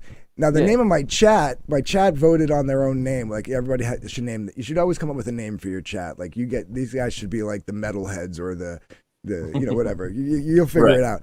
But so my chat is called the Dark Siders. Everybody said the Dark Siders. Okay. So I'm going to change the name of this group to the Dark Siders, and they're going to be this this mythical group, this threesome that tried to fight to save the U.S. from these monsters when they finally came out of the shadows, and all died. Right. So they're a legend. Right. They're Samantha, the witch, and Draven, the vampire, run into this guy who tells them a little bit more of the truth of what happened to the Darksiders, because they've been like held up as this like crazy they weren't all that great, but like they did try to save us, Mm-hmm. Called the Dickinsiders. Hey. Well, by the end of the book, this is what I plan to do, and I got to make it work. My favorite one of the three characters, who was like the badass, like he was like the one. He was like your cross between like a Punisher and Wolverine type of attitude. Like he just he had swords, and he was just like, I'll fucking kill anybody, and if you get in my way, that's on you. And he was the one that the other two had to like rein in. Fuck yeah. Turns out this older guy that they've been talking to is him. Okay. And then he's gonna sit down and tell them the actual story of the Darksiders, and that's gonna be like the last panel, like as an epilogue, right? They start sitting around a campfire, and he goes to tell them the story, and then I'm gonna launch the book called The Darksiders, and it's gonna start with him sitting around the campfire with Sam and Draven, and then you'll have the flashback to the Darksiders and see them in present day, like our present day, which is their past, And I'm gonna launch this whole this whole not universe, but like it's interconnected elements, and I can have it'll be cool. It's gonna be really cool, and I can't wait to bring those characters back, even though they've never been anywhere. But like for me, bringing them back, Oh, dude, no, like this is my thing. Like I would love to. This is the favorite genre. This is my favorite genre. Yeah. Action. Like to me, it's action and horror, right? Yes. Yeah, and then you have the different subcategories and just all the different like political themes of what's going on in here. Dude, I can't wait for this, man. Like, I think this is like your book, dude. I think this is Anthony Romano right here, like to the fucking core. Yeah. More than any book you've ever put out or helped put out or whatnot. This is fucking you right here, and like. Yeah, and the nice thing about it is it's going to be a complete story, and if I decide to revisit this future, because I could always make it like an alternate future, right? If I go with the take Darksiders, they're going to be current day, so they'll be 30 years younger, and the other two guys will be alive. I can keep going with that and never have to worry about like they changed history somehow. Like maybe Sam and Draven helped change history, and now they're living a future that is uncertain or something. I can revisit I can do a lot with it. It's going to be really cool. But obviously Darksiders will still take place in this world. So these elements, these demons, like you see the demon there, he's a reaper. The werewolves, the vampires, the witches, all those elements will still be in Darksiders. You know what I mean? So it's going to be really cool. Dude, I got to tell Preston about this shit if he doesn't know. you know a guy named Preston Azevedo? I do. He might like something like this. I don't know. I'm just saying. I know it's fucking dope, dude. This is like the stuff that I live for. I can't wait to see this book, and all the other books that you're putting out, man. Doc Blalock, your art book, Broken. That's a dope title, man. Broken. I like that. Just right. It's a broken world, yeah. Just right there, man. It just like goes right for the throat, and it's just like right there, man. I wonder though, man. Like with all this inspiration, you have all these ideas. What's your favorite movie? Ooh, my favorite movie. if it's hard to do one. No, I can tell you right off the bat what my favorite movie is, and you're gonna laugh when I say it. Most people can't. My favorite movie is Eddie and the Cruisers. Damn, Michael Perrier, right? Yeah. How many did they do? They did 2 of those, right? 2 of them. The second one is horrible, but has the better soundtrack. He's a badass though, man. He came back. I'm sorry. What were you saying? No, I was just saying. Yeah, I mean, I know it's such a corny B movie, but whatever. Like as a Jersey boy musician, it's got charm. Like, yeah, it's Streets of Fire. Oh man, Streets of Fire. Dude, Sledgehammers, Willem Dafoe, Michael Perrier, boom, Walter Hill, fuck around. Rick Moranis, what's her name? Singing in there, young as hell. I can't think of her name. You know what I'm talking about, the main actress. Yeah, I can't think of it either. Yeah, but yeah, that movie, it's like so many like little subgenres, just like, And my dad's like, hey, dude, come check this movie out, or I think you'll like this movie. Yeah, you like this movie. I'm like, damn, okay. But after that, my favorite movie is Nightmare on Elm Street. So. That first one with Johnny Depp, huh? Yeah, I love Nightmare on Elm Street. That was the first movie that I ever saw that like it was a horror movie, and I was too young to watch it, and I snuck watched it and like scared the shit out of me, and I fell in love with horror ever since. I think that probably it was either that one or The Exorcist for me. Like where like I seen a movie that was scary, like I probably shouldn't have seen. And like for me, it was just like the scene where he's walking through the alley. I mean, I own the movie. I fucking love it, right? But where he's stretching his arms out and he starts scratching on the walls, and it just looks so real and so nightmarish. This scene, Freddy's finger just scrape on the wall with, Yeah, everything about that movie with the practical effects was so great. Yeah, it was so great. I love that one.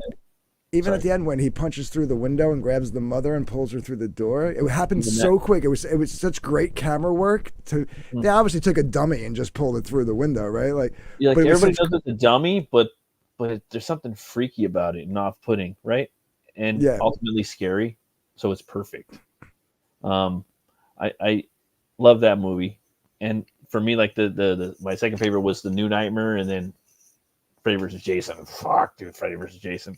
Oh my god. For like as objectively bad as that movie was, I love that movie. So good. Everybody like because you waited so long for it, right? I waited 30 years for that. Well, not 30 at the time. When did it come out? 97. Dude, brother, that movie was too good. We did not. That movie was beyond. Okay, it's got some bad CGI, but it's a fucking like Freddy and Jason movie. How good do you expect the CGI to be? But I mean, like, still beyond that, even with that, the movie is it's too good to be a Freddy versus Jason movie. It's better than anything we could have possibly done. That movie came out like 2005, 2006. So yeah, we basically 20-something years we waited for that movie. Because when they over-delivered is what I'm saying. It's like that movie is too good. It's like perfect for a Freddy versus Jason movie. And the end of the movie is just like, oh, like, dude, he's dropping fucking elbows on like King Crane's in there, the guy that played Jason. Like he's fighting and shit. Like I didn't like Freddy's getting down in there, dude. I'm just like, oh my god. And then watching the interviews with Robert Englund, just it's a full Monty Python. He's saying, I love it, and then I love that movie. And then, I mean, if I had to, I don't know, it's an action horror movie, right? But New Nightmare's really cool, dude. It's like a good psychological one. New Nightmare's my second favorite for sure, dude. And then I think 3 falls number 2 for me. I think it goes. Dude, a lot of people love number 3, Dream Warriors. 3, because it carries on even though technically Alice has became the franchise hero, I guess, or was supposed to be. They tried to make Alice the franchise hero. Mm-hmm. It's Nancy. So you got the first one, the third one, and then New Nightmare. Yeah, you know what I mean.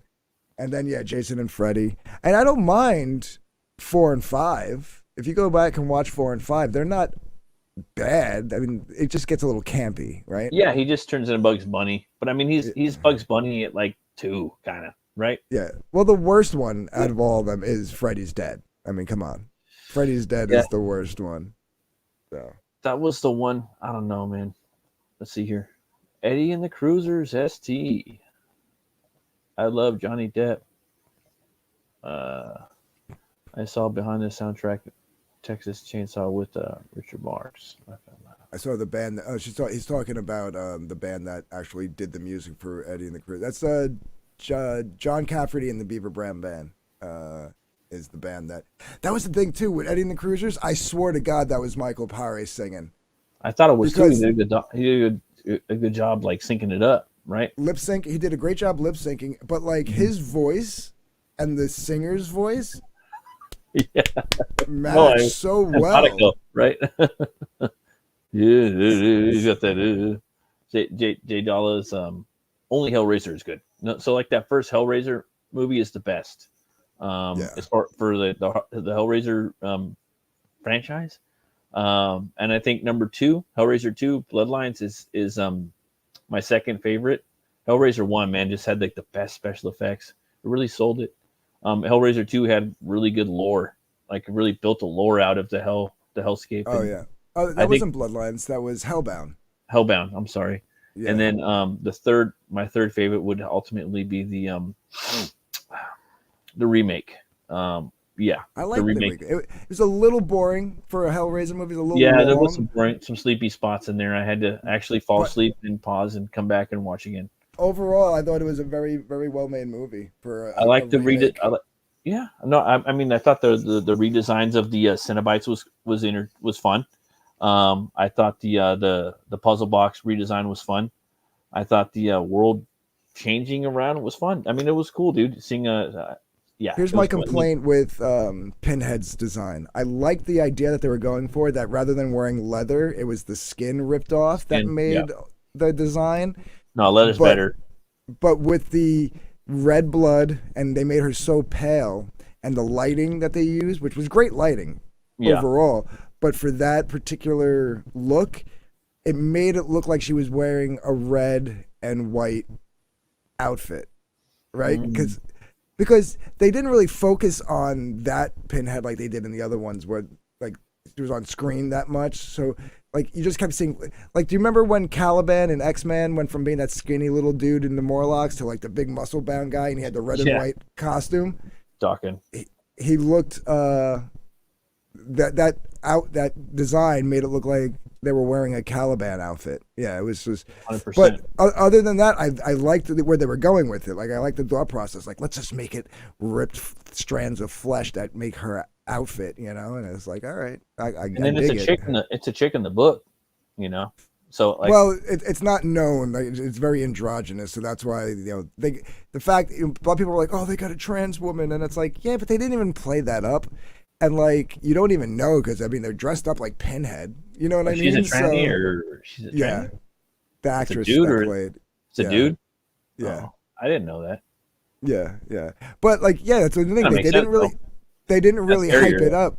They didn't try to play like we have a transsexual playing in our movie. Like they did. Like there was maybe like 1 or 2 articles, but for the most part, everything you read about it was about the movie, which is how it should be. You know what I mean? Like if you can put whoever you want in the movie, but don't make it the focal point of the movie. Make the movie the focal point. Yeah, make it the movie. The movie is the movie, and like who is in there is in there. You know. Yeah, I agree 100%. There's this fan art that I'm always talking about on the stream, but I never do it. It's for the Candyman, or like the actual Candyman, like the official Candyman. Like he's the one in the movie is the best version of him that you're ever going to get. But the one in the books is quite different. You know, he's this guy with the long hair. He's British. He's got a red beard. He's got a patchwork cloak like the Max did, like in the last few issues of his run by Sam Keith. And I'm like, damn, dude, I want to draw that character, you know, with the hook, you know. Yeah, man. So I'm always bringing that up, dude, because Candyman looks totally different in the book than he does in the movie. I didn't watch the new Candyman, but I heard it was like a quasi sequel. It was the original. I mean, spoilers has been out for a while. If you guys don't want me to spoil it for you, he's the baby, right? 3, 2, 1. Candyman is a job title now. It's a job title, kind of like what happened with Thor, you know, in the Marvel comics, where he became Thora, and then Jane Foster became Thor. I mean, Thora was, I think it was a Simonson device back in the day, but yeah, Thor is a job title. Candyman's job title. The main character in the new movie is the baby from the first movie, right? I think so. Yeah, I have to go back and rewatch it though. But he's also definitely a job title now, and there's different Candymen throughout time. I mean, there's the first Tony Todd one, and for me, Tony Todd is always Candyman, dude. He's the OG. I just want him and only him, you know. And I think the more Candyman you make, the less important his Candyman character is, you know. Right. And I agree. I mean, at that point, like, just change it to like, Crackhead Man. You know what I mean? Like, right. I mean, if it's in the ghetto and whatnot, because Candyman, came from like the 1800s, and he was an artist. That, you know what I mean? Like it was a different, or 1700s, something like that, 1817. And at that time, they it's in the ghettos. There's, I don't know, call them something else. Right. I don't know. It's just crazy. I was wondering, man. Though, you got a favorite beer? Something you drink? I know you don't like beer too much, but Brooklyn Lager. So out there, do you ever get a Three Folds brewery? Three Floyds? Not very. I've seen it and I've had it, but it doesn't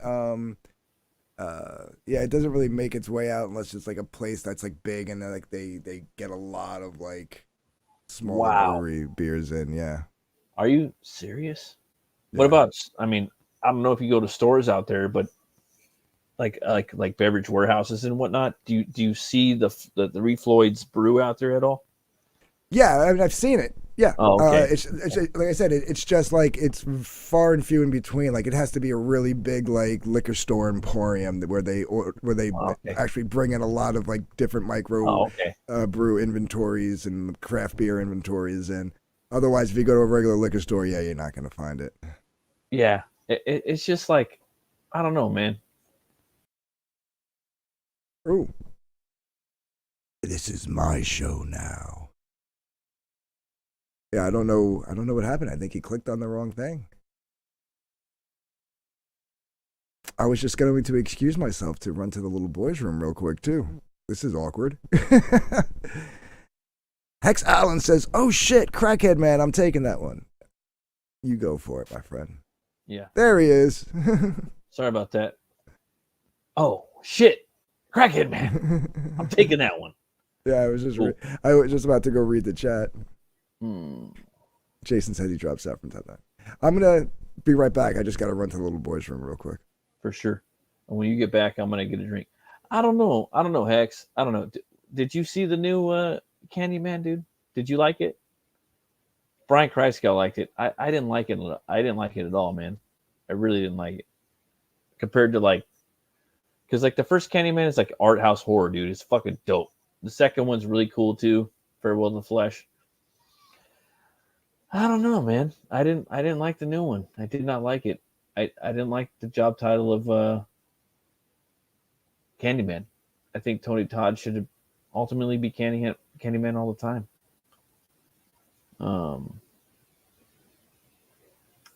don't know, but I do want to do some fan art for the actual Candyman from the books. Clive Barker does some crazy comics books. Nightbreed. I don't know if you guys have watched Nightbreed. Anyone watching right now? They have the director's cut. Everyone praises it. I've seen it. I haven't seen the other versions of Nightbreed, but it's normally on Tubi, and it's like fucking Clive Barker's world. The mind of Clive Barker meets X-Men. I have not seen the new Candyman. Yeah, I didn't like it, dude, because and they go into the ghettos of where Candyman is at and this and that, and he's different people, and it's just I don't like that, dude. You know what I mean? No, I want Candyman. I want that one. Candyman is not the same as he is in the book. He's different, and what they created in the first movie is perfect. He's totally different than what he is in the book. And I just wanted to stay consistent.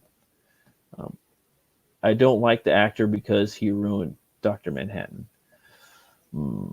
That's the new Watchmen. I haven't seen that yet, but I might check it out later. I hear it was kind of whack, but I'll check it out.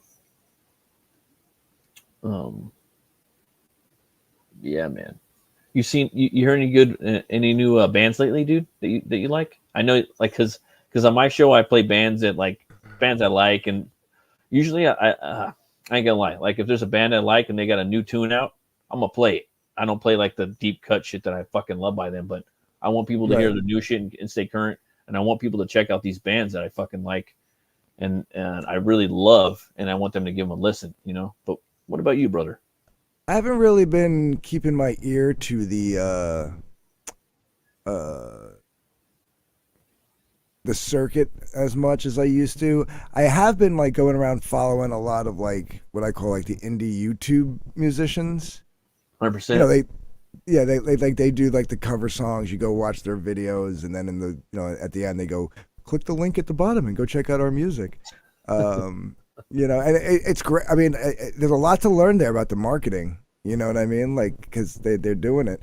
But a lot of them are actually pretty decent. Dan Vask is pretty good. Yeah, that motherfucker got some pipes on him though. He got some pipes. Yeah. There's a chick out of the Ukraine, their band is called No Apology. She's smoking hot and she can sing like a beast, man. She's fucking and I said, they made their bones doing covers, but now if you go to their YouTube channel, the covers are just shorts, little clips, and then now they're really pushing heavy their real regular music, and they're pretty solid. And it's not like the heavier stuff I used to listen to. It's commercial rock metal, but it's pretty good. You like it, dude. You know what I mean? Yeah. I don't know. And it's a lot of the bands that we like that are fucking technical and all fucking, you know what I mean? A lot of those motherfuckers, they like poppy, catchy shit, and there's nothing wrong with that. You know what I mean? Yeah. I don't know. That's just the way I see it. You know what I mean? That's fucking cool, dude. Yeah. Have you been dude? You're a fucking metalhead. All right, I am. Ain't it I'm not gonna bring this up? Have you been writing anything lately? Music wise? Yeah, 100%. Nothing heavy. It was funny. Like I dipped out for a little bit. The last band I was in was more of a hard rock blues bar band, and then the bass player passed away. And then I dipped out of playing for a while, and then it wasn't until I started getting around this YouTube circuit around 2018, 2019. There's a chick she was on the Phantom Menace side called Mary Mayhem. She was doing a show called Marioki every week, and I started going on there, and that's how I started doing my open mic night shows that I haven't really done in a while. Yeah, those are fucking dope, dude. I want to bring those back. A lot of them, but they're fucking dope, dude. Like another side quest, real quick. Like I remember when Comicsgate started up, dude. You started a fucking musician DM group, like a group, you know, and I was in there, you know, because I do music too, you know, and that was fucking dope. And there's not that many of us in CG or, you know, the ones adjacent to it. I mean, there is now, but there kind of wasn't back then, you know, it was me, you, a couple other heads in there, but they weren't really yapping it up. So it kind of closed down or whatnot. But, it fizzled. I don't remember what I named that group. It's probably way down the list in the DM list, you know. I'd have to go look. I'd have to buy a subscription from Elon to go back and dig it out. But, yeah, dude, that's how I'm always gonna remember you. That's the other metalhead that's fucking in Comicsgate with me. You were the only guy at the time, you know. And this was fucking 4 years ago. I know. I mean, you were the only dude. Yeah, that's why when Jason and Luke popped up on the scene, I was like, yes, two more. No, it was really cool. And I was there's four of us, you know. At least that we're down, you know. I don't know. Yeah. That we're metalheads. But I started doing a lot of music for CGers actually. Fuck yeah. I did one of the heavier ones that I did was the theme to Asile by Nasser Rabadi. Okay. And that was pretty sick. It was new age classical meets metal. No, I love that shit for their trailer. The first one I ever did still hasn't come out yet. Lakem Amir. I wrote a Johnny Cash. Well, he wrote the lyrics. I wrote the music and performed it. It was a Johnny Cash style song that's going to be the trailer for his. Yeah, it's called Traveling Man. It's very blue collar, mellow. Yeah. Yeah, down to earth. And what else? I did this psychedelic acoustic. That's what's up, brother. The psychedelic acoustic bluesy thing for Joe Catapano when he did his soundtrack for why can't I think of the name of the book? I mean, dude, name how many people are out there in CG or fucking in the sphere that we are that are doing what you're doing, right? That are expressing musically with comics and soundtracks and whatnot. I mean, thank God we could do that now, but there's not that many people like you that are doing that, you know. There's you and Luke, Death Metal Hero, you know. It's fucking dope, man.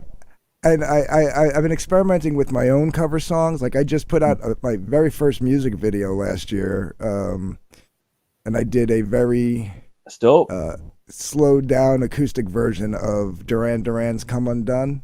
Oh, okay. Yeah. I've just been messing around, and when Gina Carano got fired, Mike Miller wrote lyrics called the Gina Carano song, and it was remember that old 70s song, "If you like pina coladas." Yeah, you like right? Yeah. So his is if you like Gina Carano, right? And he was like, can you take these and make it? So I was like, listen, Mike, I was like, I could do this. I was like, but 70s slow rock wannabe reggae is not really my vibe. I was like, can I rock this out? Can I metal this up a little bit? And he's like, yeah, do whatever you want. And so there's a video out there of me doing the Gina Carano song with a very metal version of music version. Have you ever seen that? Dude, it feels like I have. It feels like I have because I remember it. You know. Do you plan on writing any tracks for Broken? Yes, that was the original thing. Joe beat me to it, but originally Broken that was gonna be the first book I ever did, and I'm glad it's not. But there was going to be, for every stretch goal, there would be a stretch goal, right? Extra pages, a trading card, this, that, and the other thing. But for every stretch goal that we hit, there would also be a new MP3 track. And then, so hopefully by the end of it, you get like a little 5-song EP or a 10-song album or whatever. Oh, and yeah, whether it be songs that I write or a cover song or something like that. And, well, actually, yeah, it was going to be, I do have plans to take all my covers and get like the rights to them, like license the rights, and put them together on an album. Yeah. And 100%. You should, dude. But what I want to do is like, also kind of the same thing. Like for every on some campaign, maybe it'd be broken too. I don't know, but well, I say broken also, I should say. But same thing. For every stretch goal, I'll master and release another cover song that I do, and then at the end of it, actually make physical copies. Dude. And get like Jason and Hex and like maybe like 2 or 3 other people to do an album cover, and I just want to call the album variant covers. Yeah, dude, that's fucking dope, man. You know what I mean? So this way you can it'll be the same album, but if you want the Jason album cover, you can get the Jason Bascom album cover. If you want the Hex Allen album cover, you get the Hex Allen album cover. Dude, that's fucking brilliant, man. Like for me, like for the first Bush Cleaver campaign, Death Metal Hero, he did a song, and yes, I remember that. Fucking Ratan Glory launched my campaign. We did a launch party, and he made a music video. It was fucking dope, dude, and it inspired me because I've been in a few bands growing up over the years, and for Butch Cleaver 2, I was like, well, dude, I want to do that. I want to make my own Butch Cleaver song. I could do it. I know I could do it with my guitar player, and he could do the instruments, and so I did that, and right now on my new book, Hell War, I'm working on the first song, Hell War, which is Hell War, but we want to do 3 songs for the new release, and it's just full metal, and I don't know, I just think it's so cool, dude. And I wanted to know if you were going to be doing that for Broken, because I know you could do that. Yeah, I plan on no problem. Yeah, I plan on doing I may repurpose the Asyle song for that one, because I don't think that song should be tainted the way it is now. But what you call it, because it's really good. So I think I may repurpose it, and change it up a little bit. But like it definitely, because the book takes place in an insane asylum, so like it's meant, like the guitar work is meant to be a little off, and sporadic, and like an asylum. And it's meant to like give you a little bit of like a feel of like anxiety and unnervingness. Yeah. It's if you want, I can show you a clip of it. Fuck yeah. We don't have to play the whole thing because it's about 3 minutes long. But how about we play it for 3 minutes, and I'll go fill my drink up with 50% bourbon. All right, let me music, Darkgift Comics, and there's 8 people watching. What up? All right. Thanks everybody for tuning in. I'll drop it here. No, I mean, I love, like, dude. Okay, so like Todd McFarlane dropped that, like, Todd McFarlane did the Spawnery shit. I did like one little piece, and there's a Spawn album by Ice Earth. I'm sure you know about it, and I picked a song off there, dude. You know what I mean? And I like love hearing metal albums of like, like comic books, dude. It's just so cool. I don't know, fucking metal, like comic nerd. But let's get in here with this, dude. Let's get in there with this.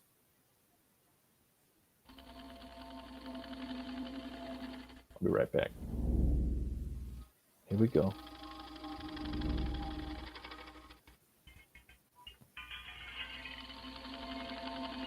It's very ticky. I like that.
It's fucking awesome, man.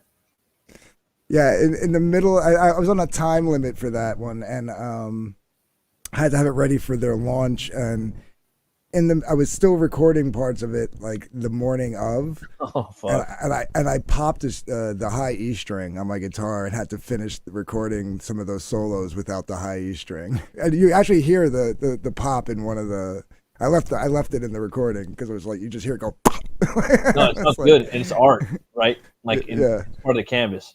And I think that like with music, like when you're writing a song with your band, fucking like, okay, now that I've realized this, like as I'm aging, the song, dude, like fucking 90% of the time is like the first thing that you write. That's the song, dude. That's the soul of the song, you know? And like as a band, most of the time, dude, I mean, obviously there's like anomalies here and there, but most of the time, dude, when you write the song, that's it. It's that hook. You go back, you'll deconstruct the song, you'll come back, you'll fuck it up, But that first thing you write is where it's at. That's the balls, man. Like that's where it's at, you know? And first time I ever laid down the track for a song I wrote called Me and Myself, I still love the way I did it there. Yeah, even though like after like I showed it to the band, you know, I wrote it before the band we were together, and then years later we got together and I said, you know, my buddy Matt knew the song because he played drums on the original recording, but I did all the other stuff. And then when we showed it to the band, and we're like, we're gonna do this song. Don't get me wrong, they nailed it in their own way, but I still love the way I did it on the original recording. You know what I mean? We're a different scenario. I did a recording of another song I wrote called Pieces, which I still love the way I recorded it, but the way the band interpreted it later was way better. Even though it wasn't as heavy. Better, strong. It was more moody and bluesy. Just a better song. Just a better song. Yeah. Yeah. That's crazy, right? Mm-hmm. It takes balls to say that too, you know, like, yeah, I did this one better. No, they did that one better, you know. You know, like man. I knew that they had the feel of the song better than I did, and even though I wrote the song, I always had the feel acoustically. I played that song acoustic for years, and I knew the vibe that I was emitting, and I was trying to capture that in a full band moment, and I was really trying to make it like rockin', and it shouldn't have been so rockin'. I shouldn't have tried so hard to make it rockin'. I should have let it breathe. And I knew it when the first time we played it together. I still have the video recording of it. First time we played it together, and my buddy Tim was doing all the lead guitar work because I was doing the acoustic and singing. When he ripped that guitar solo, and it was like, and I was just like, I remember, like, all of us have been playing music together on and off for like 20-something years, and I've never like said, you need to duplicate that, you know, because we were like a jam band, you know what I mean? So like one show he'd play a solo, the next show, totally different solo, right? But it just always fit. When he played that, I was like, here's the video. Whatever you did there, you need to do every time. Because that's how fucking sick it was. I go. You just told him, huh? You just told him. Yeah. Flat out? I said. I go. It doesn't have to be note for note, but those first 5 lead-in notes on the first half of the solo and then the middle half of the solo, there was like these 2 lead-ins. I was like, you need to do those lead-ins. After that, go nuts. But those lead-ins need to be there. And you were so you've been writing fucking songs with dude for like 20 years, and you never said nothing to him prior to this about like that. No, you were outspoken like that, right? Yeah, like I said, whatever you did there, nailed it. Like it needs to be there all the time. You got to do that, man. Like for me, I write one of my best friends, Dave. You know, like me and him have a band, Nightmare Nemesis. You know, and like we did the Butch Cleaver song. You know, and that's funny. My first metal band's name was Nemesis of Desire. But go ahead. Yeah, and dude, I'll you know, I'm like the thing pops in my head. You have to tell Dave this. You know, he might, you know, punch you in the face or hate you for life, but you got to say it. And like, you know what, Dave? Boom.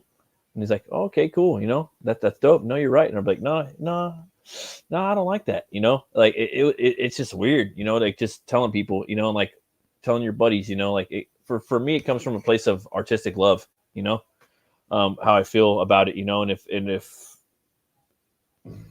my my bandmates are gonna hate it or not like my shit, that's cool.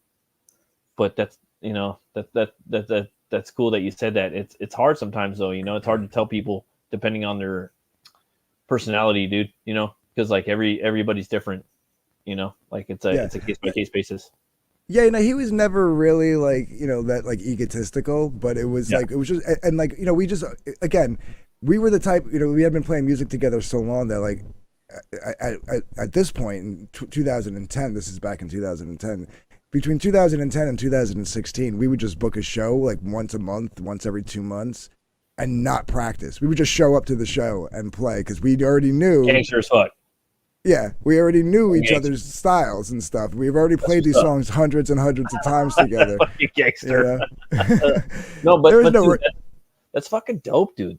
Like, cause like, okay, at that point for me, like, you guys show up, you know the material, right? You both show up, you know the material. Yeah, dude, it's a fucking canvas, and you're both artists, and you're just painting at that point. Yeah, and for me, like, it's a sight to behold, or a sight to be listened to. That's the way I see it. I don't know. I think that's cool, dude. I think that's fucking awesome. I can't believe this is almost 14 years ago. Holy shit.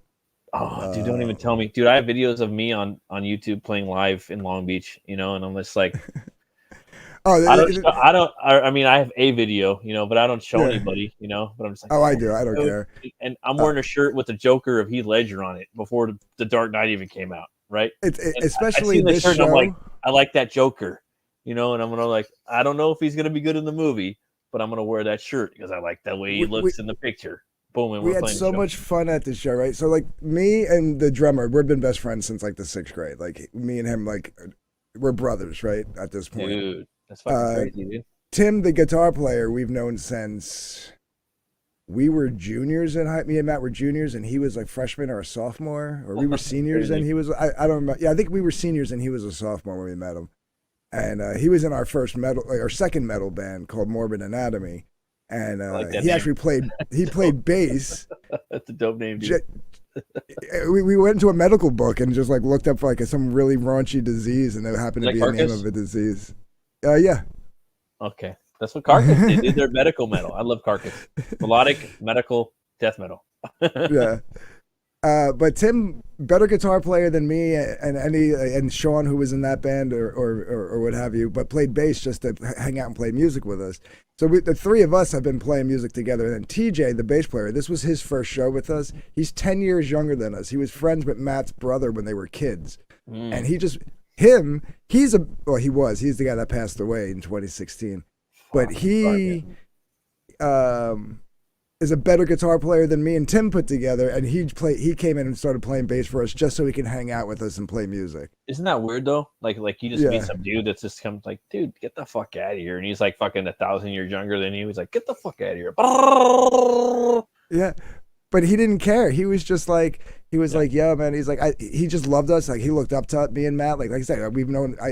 Like when me and Matt were 19, TJ and Matt's brother were 9. You know what I mean? So they looked up to us. Growing up and everything. So TJ just wanted to hang out, get wasted, and play music. He didn't care that he was better. He wasn't doing it to be like the star or anything. He knew we were just a bar band and we were having a good time. And this was his first show with us. So this show, there was a lot of good energy. But this is the song. I'll show you what he did, what Tim did on the guitar solo. It's a horrible audio, so I'm gonna try to like. You got balls, Darkgift. You're just straight showing this shit. I got videos of me I won't even show on here. Oh yeah, I don't give a fuck. It's fun, man. It's fun. That's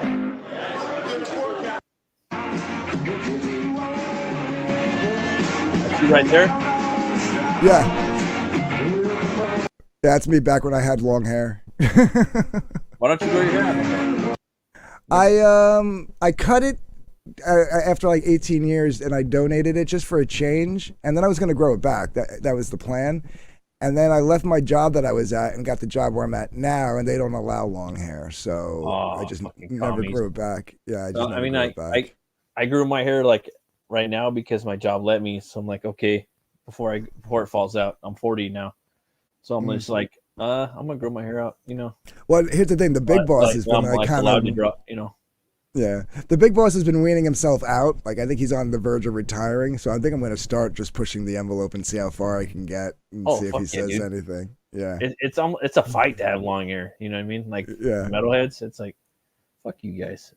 Yeah, but if sorry. People are like, "Did you have a mullet?" I'm like, "No, I did the Jason Newsted where I took the top and pulled the top back in a ponytail to keep it out of my face. So when I turn around, you see I have like a ponytail in the middle of my head, and then I just let the back hang, you know." Sometimes you gotta. I mean, it's like sometimes you got the Goslin stage. I call it the Goslin stage. You know, you got the mullet. You know. Yeah. No, my hair was all one length. I just pulled the top back. Yeah. Oh yeah. Carcass is Carcass. Yeah. Like for me, Darkgift, my favorite genre is like the melodic death metal, like Swedish Gothenburg scene, like In Flames, Dark Tranquility, you know, those bands, you know. Carcass came from there too, I think. At the Gates, that's another one. Soilwork kinda later on, you know. I don't know. I'm just really like there's like 10 Swedish bands that are my favorite, you know. I don't know, dude. And it's funny. What do you think about Opeth? Opeth is fucking dope. They're one of the they're one of the like Pink Floyds of that genre from there. Yeah. You know. Have you heard Bloodbath? Have you heard Bloodbath by him? No, I don't think I heard Bloodbath. Dude, Michael Anderfelt, I think, is the guy from Opeth. I forgot his. Dude, check out his brutal death metal band, Bloodbath. They're fucking dope. I like Opeth, but it's just like I gotta kind of put them on and like probably drink some whiskey to listen to that shit because it's just a different form of it. It goes beyond metal, right? Yeah, it does. It's not. I remember metal, when it's beyond. It just beyond. It's not even. I wouldn't even call it like prog. It's just it is what it is. Yeah, yeah, it's just there. Right? I remember when they released two albums at the same time. One was like super heavy, and the other one was like acoustic. Yeah. And that acoustic one, man, I got so baked to that album one day, and I was like, I love this. Yeah, it's like I got to take off like 3 or 4 days of work for that, you know? Like, I don't know, talking. You know what I mean? Like, fucking K-pop is like on it, dude. Fucking. Yeah, look at this. Up on that, you know? Amon Amarth. Yeah, Amon Amarth. Yeah, Amon Amarth is like one of my favorites, man. Like I know they're like bubblegum, like melodic death, fucking Viking metal right now. That's like everyone in the world knows who they are, but I fucking love them. They're like one of my favorite bands. I'm sorry. Oh, you want to hear a really quick thing? So here's a little weird anecdote that happened to me. I was at a flea market and I had the guitar hanging on my wall in my living room. And I saw a Parker Fly, which they don't really make anymore. And I'm looking at it like, damn, that looks like the guitar that the dude from Killswitch Engage plays. and then I see on the back of the neck it says Killswitch Engage. Like, this must be like Adam Dojkovic. Yeah, I'm like, this must be like a what's the word I'm looking for? I can't think of it right now because I'm tired, but like where they take like a guy's guitar and they make like a mass amount of them and sell them like a mock, right? Like whatever. So anyway, so I'm like, all right, how about I bought that. I bought a keyboard. I bought a bunch of stuff for like $2,000. I got all this shit. I'm like, man, this guy's selling this shit dirt cheap. Yeah. Right. Fast forward about a week later. And news breaks that Killswitch Engage had all their shit jacked. Yeah. Right. So I hid this guitar under my bed because I was like, I have stolen property. You know. We need you over in the slums. You have been warned. All right. Well, we're almost done here. Jeez. You got slum slang or what? No, the Wiggles got a show going on right now, and I think they were like talking about like diplomacy within the comic sphere, and I'm like, fuck diplomacy. Wiggles got a show right now? Yeah. Well, let's go over to Wiggles' show. All right. Let me show you this guitar solo real quick. I'll show you why I told him this. He had to keep it. Now he makes it up on the fly, right? But I said, what these little licks, these lead-in licks for this guitar, because there's 2 parts to the solo. I said these licks, the lead-ins to both licks, have to stay. Anything after the licks, you can do whatever you want. So I'll show you.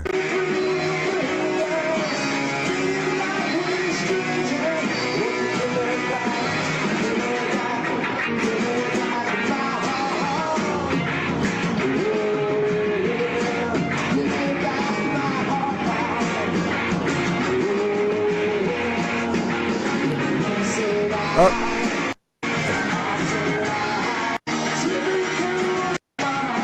All right, here we go.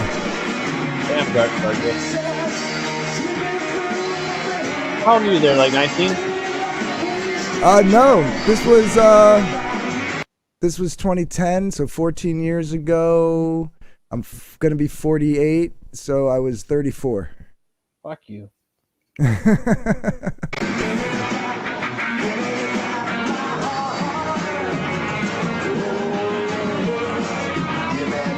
All right, here we go.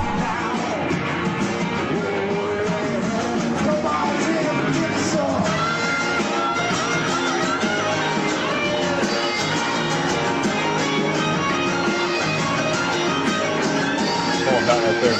Solo.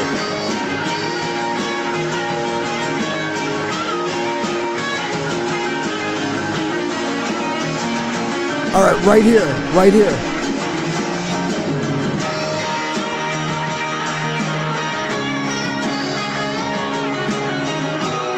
Did you hear that? Like, yeah, dude. I was like, dude, that was sick. I was like, you got to keep that. Like, you can never not play that.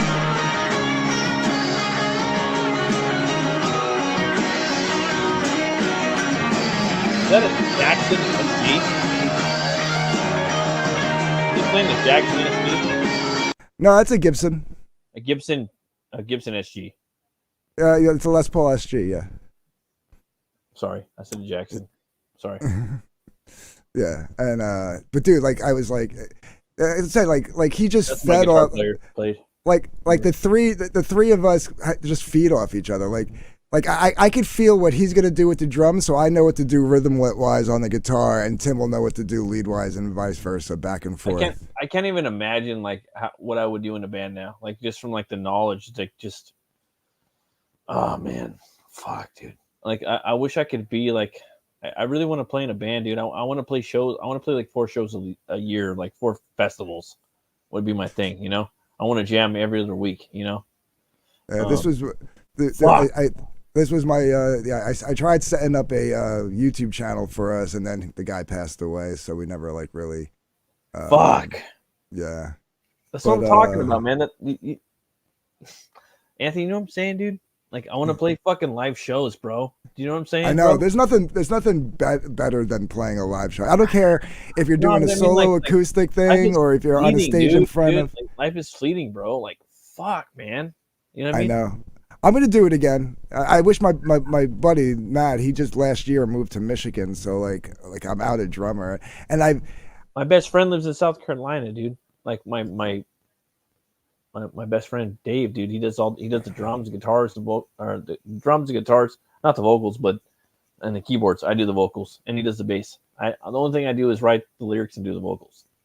But you know, and me and him have been in multiple bands with a lot of people, but now it's just me and him doing music. You know, kind of like what you do, you know. But he does what you do, and I do the vocals. You know, right.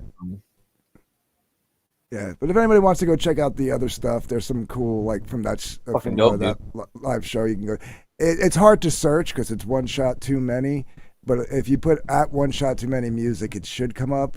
That song "Pieces" that we were just listening to was like my most requested song that I've ever written. Like people, like strangers that I didn't know, but that would see us play at like the different bars around. Would come up and say, "Can you play your song Pieces?" and then sing the words. That's cool. So I can core with them, dude. You know what I mean? Yeah, yeah. And it was just a song about a bad breakup. It was a song about a breakup that should have happened, but I handled immaturely. You know what I mean? That's life. Like that's people. You know. Yeah, and it was relate to that. That's a thing, though, man. Like yeah. And I wrote the conversation that should have happened, like the one that I wish would have happened. And I was able, like, years and years and years and years and years and years later, have that conversation with her. But at the time, like I was very mean and what you call it. Wiggles trying to end it. All right, Leia, let's go over there. Let me go bust Wiggles' chops. Matt, send me a link on there, dude. Awesome. Yeah, here I'll jump on there with you guys if you want. Yeah, I gotta see if I can even get on. I don't have a link. I'm gonna jump in the chat first. So here's the link. I'm putting the link to the stream in the private chat, and we'll see if he throws the link out in the chat. So. Dope. Well, dude, thanks for coming on, man. Thank you for having me. This was fun. You and I want to have you on again. You have a multitude. Yeah, absolutely. Of books and, obviously, we could talk forever, dude. We could talk music forever. We'll be on here for 18 hours just talking shop on music. Dude. So. Yeah, dude. And you're a real dude, and fucking thank you, man. Thank you. Thank you, chat. Thank you for a multitude of things, Anthony. You know, a lot of people don't thank you in this space, but fucking thank you, bro. And I'll see you. I appreciate that, you, man. If I don't see you tonight, I'll see you later. You got it. Absolutely. And always remember, everybody, to be bold, be brave, and roll the bones to know your role. I'll see you guys later. You guys have a great night. Bye-bye. Later.